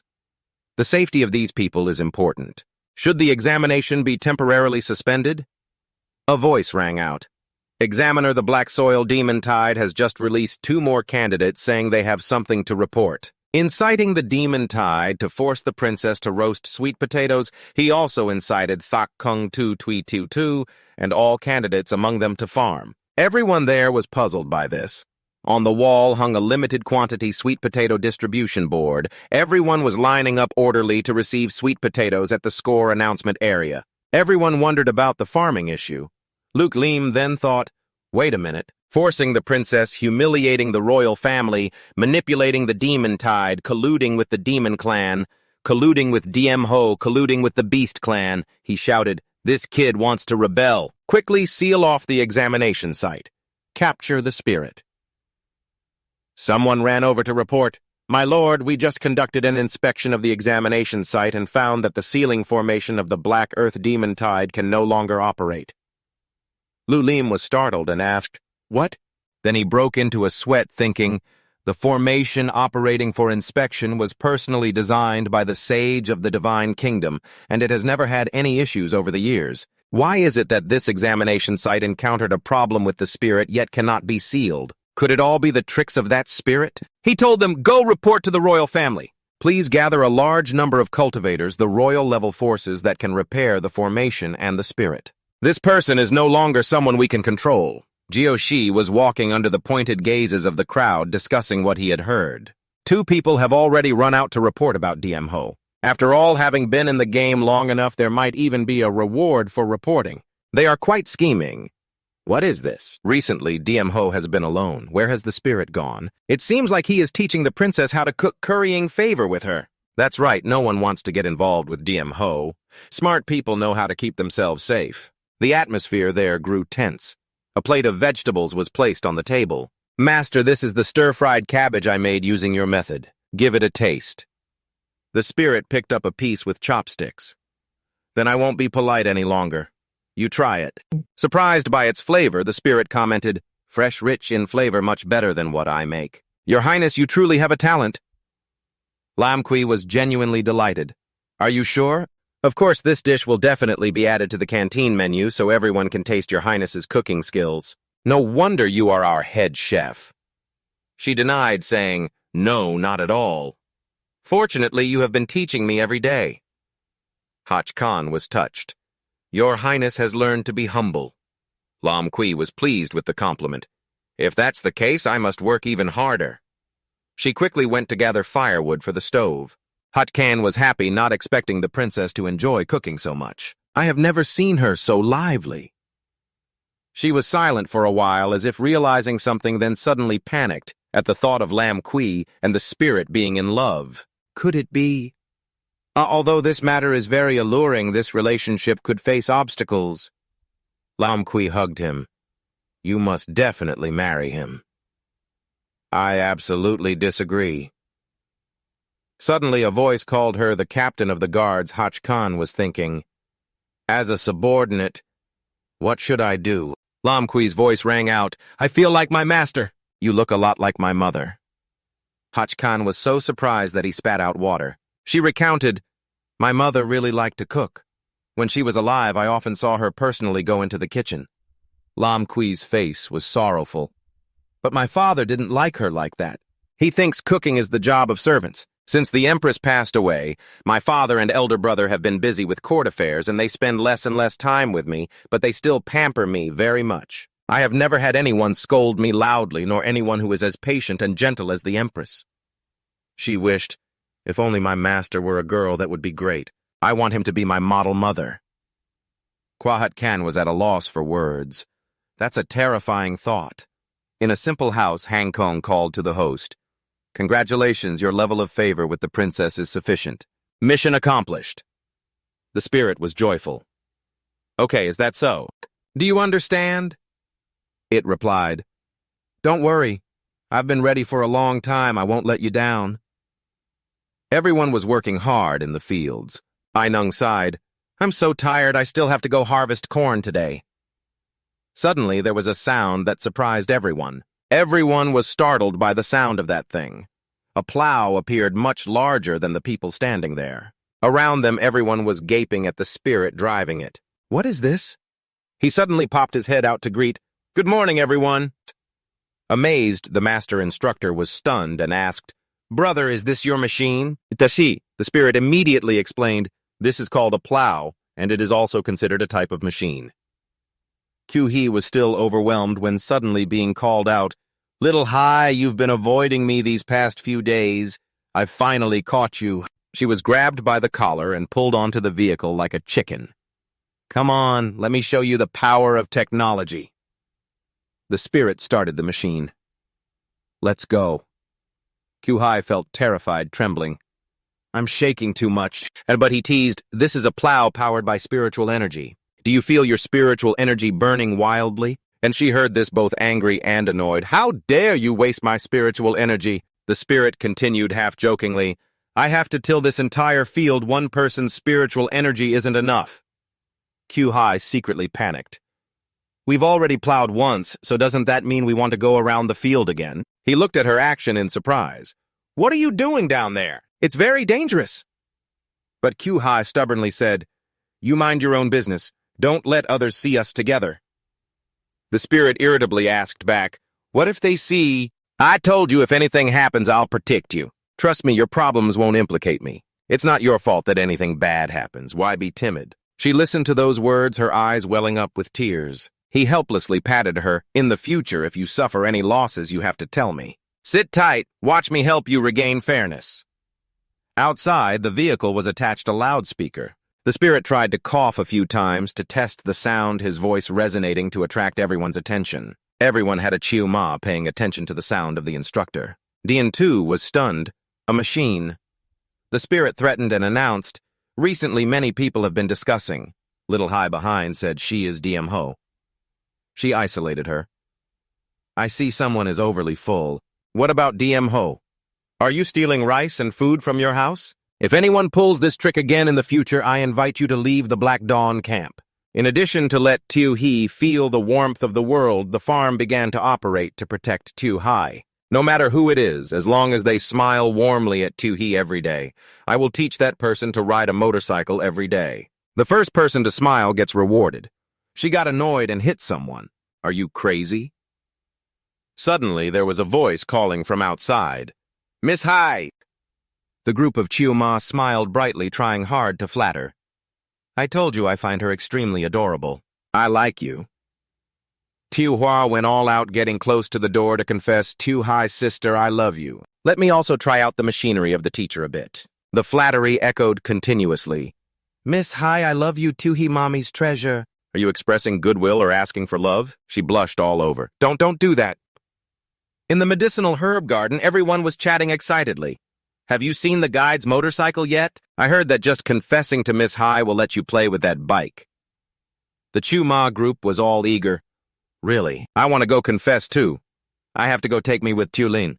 Hearing the whole conversation, I'm secretly happy that Mr. So is taking action that's great. A few days ago, even I stayed far away, afraid of dragging others into it. This child must have suffered a lot before. At this moment, someone invited Miss Hai to go along. She hurriedly replied, Coming. Ku He was thus pursued by the Xiu Ma group for a confession. They eagerly took turns trying out the motorcycles while he leisurely played with the sword, and Hang Kung comfortably drank coffee and read books. Lam Kui was showing off his cooking skills. These days, Trio Ma lived very carefree. As time passed, Ai Nung was carefully writing a book when suddenly Trio Ma came to inform Ai Nung, the deputy guide is calling you. He immediately replied, Coming. Ai Nung quickly left, leaving the book under the bright sunlight. One page of the book was filled with writing.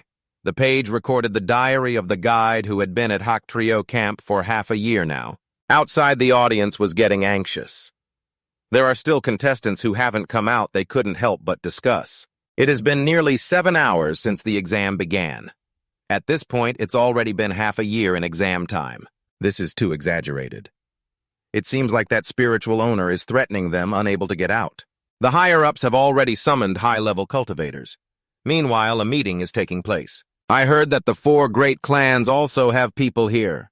One of them shouted loudly, How does your chief examiner control the exam? Being overtaken by a nameless, insignificant person, it was none other than Bok Kan, the matriarch of the Bok family. It's been almost 7 hours and we still can't go in. Right now, my son is still out there farming. She imagines the scene of her son being exploited, feeling uneasy inside. Moreover, Ava is both foolish and capable, surely seen as a cow to be driven. Luke Lim, a member of the Luke family, helplessly explains, This time we really can't blame the chief examiner. To prevent cheating during the examination, one can only exit but not enter. This rule was established by Master Than Kwok. He is a powerful martial god and we cannot break his restrictions. We have already sought help from Master.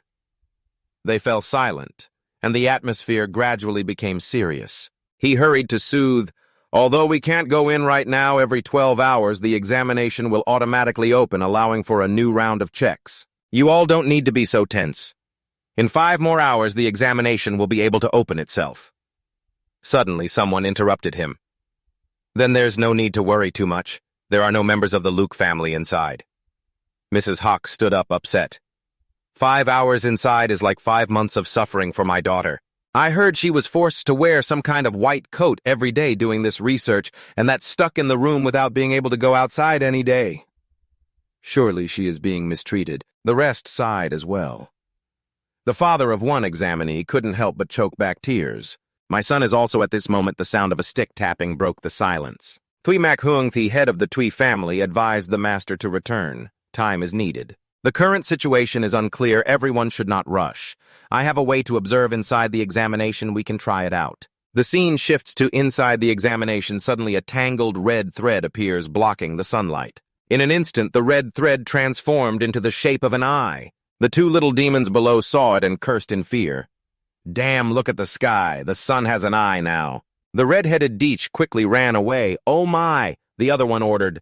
Quick, go call the guide. It turns out that the parents are observing the situation from above. She explained, this formation can't be maintained for long, but it allows us to see what the kids are doing inside. Bach was anxiously staring. With so many people, I can't find my son. Is the little demon's hair really that good? Hey, I see it now. The red hair is zooming in. This silly child is really causing a commotion. Oh my. Who is this out in the sun like this? Why do they look so flustered? I am his mother. The formation shifted and they continued to observe. Wait, a bunch of little demons are surrounding a green-haired person. It's a Lan. He is surrounded by little demons, seemingly being protected. What kind of clothes is that? Luke Lim suddenly pushed in from the left. Move to the left. What's that? Why is it running so fast? It seems to be a motorcycle running so fast. Hey, a little one is getting out of the vehicle. A small figure jumps down. Ju Si squinted up at the sky. She took out her sunglasses to see clearly. Ju Si met a mischievous face and raised her middle finger affectionately, leaving the parents stunned by her audacity. The guide was not pleased. Miss Shi shrank back except for her movements protecting little Shi. He also tried other ways to make her more lively. The spirit of the people rose up with violence. If they have been bullied, they must resist. The initial strength to oppose me is not just being clever at home and foolish in the market. She was unconvinced and retaliated. I won't be clever at home and foolish in the market for a long time. You got angry and taught, then act a bit domineering in the future. Anyone who looks down on her will get scolded by her. Come on, I'll teach you to show the middle finger. Xi felt confused. What does that mean? Under his efforts, Miss Shi gradually opened up again. Just opening up too much, she got tangled up. Ai Nong saw that action and was scared to sweat profusely. Miss Shi, get away, I don't even know what this is. Be careful not to get hurt. She didn't care. This surely can't hurt anyone else. At that moment, someone called out to them. Little Shi and Ai Nong saw that it was Tu Lin coming, and she happily greeted Thui's sister. Tu Ling looked up at the sky, guessing this was a monitoring formation similar to the heavenly eye, so there was no need to be afraid. Looking at this bamboo formation, it might be made by my grandmother. I had doubts in my heart, but monitoring during the exam is against the exam regulations, so why would my grandmother... Little Lin turned back and asked, Where is Mr. Chinso?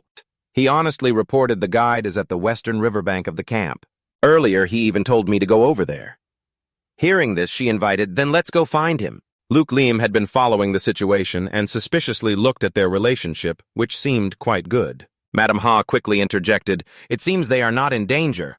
Find my daughter Ha Kan. I'm worried about her being mentally trapped all this time. She has always been a truly conservative child. Over here, an unfortunate fish got caught. Ha Kan in her swimsuit excitedly admired her catch. I caught one. Bak Khan saw her fainted and panikedly shouted, Madam Ha. She turned pale, her voice trembling. Why is this child dressed so scantily? What kind of decency is this? Someone pressed points to save her and kept cheering, Madam Ha, keep it up. Meanwhile, little Hoa also excitedly boasted, Teacher, so caught a lot of fish. Let's go catch fish together. Tintan looked red-faced and did not respond. He was dizzy, pretending to be drunk, feeling too dizzy. Hang Kwang was much more straightforward. Nice look more, Tintan regretted in his heart. If he had known earlier, he would have brought little Shi and the princess here. Suddenly, someone called out for everyone to look up there. Hovering in the air was the shape of an eye. The sun opened its eye. Someone asked in surprise what that was, and suddenly that eye closed, leaving only a red thread. It closed just as Xiaoling ran over to remind Mr. Jia that this might be a warning. Perhaps we should go outside. Observing during the exam is against the rules. Moreover, it goes against the rules set by the elders. It definitely won't last long. The losses are also great. Suddenly, the matriarch appeared outside the exam grounds and opened the heavenly eye. Something must have happened outside. We have been in here for half a year. It's time to go out. Before the battle, I was choked up, but I still want to farm. Lam Kui puffed out his cheeks and said, I want to cook. Meanwhile, Ai Nong pleaded, please don't leave. She was also helpless. But we came here to take the exam. Only you are silently pondering, fearing that those two have said something. The situation outside is not very optimistic. Tinthan looked at the sad expression of Ju Shi and fell into deep thought. You tease her with a strand of hair. Over here, Xiaoling is still analyzing. We can't stay in here for a lifetime. Suddenly, Tinthan interrupted and ordered, no more arguing, pack up. Leave the secret realm early tomorrow morning. He couldn't believe it, jumped up. Guide! Explain clearly. If it's because of those two reporting that everything happened, then Black Exorcist Camp will also be hard to avoid blame. The longer we delay, the more variables there are. We must quickly go outside to resolve it. Ai Nong said, there is no feast that doesn't end in this world. We have to leave sooner or later. I've taught everything that needs to be taught. Next, it's up to you. He had tears in his eyes. I understand. The next morning, by the foot of a certain mountain, the group of spirits sent them off, continuously advising, I can't bear it. The medicinal herbs from Old Stone Mountain are not as good as those grown by oneself. You take a little more. Miss Shui said, I will definitely become a good doctor. Lam Kui, with red eyes, instructed, make sure to take care of everyone's meals. Tin Than was also sad, not knowing if there would still be an opportunity to farm after going outside. Ai Nong stood opposite, looking at him without saying anything. Ting Tun smiled, looking at him with trusting eyes. You see, it's time to signal to prepare to leave. Don't cry anymore, it's not a farewell. The Qingshan will not change, the flowing waters still lead to a bright future. Ai Nong finally cried. The spirits beside them sobbed sadly. They were taken away, only the spirit still smiled, promising to meet again.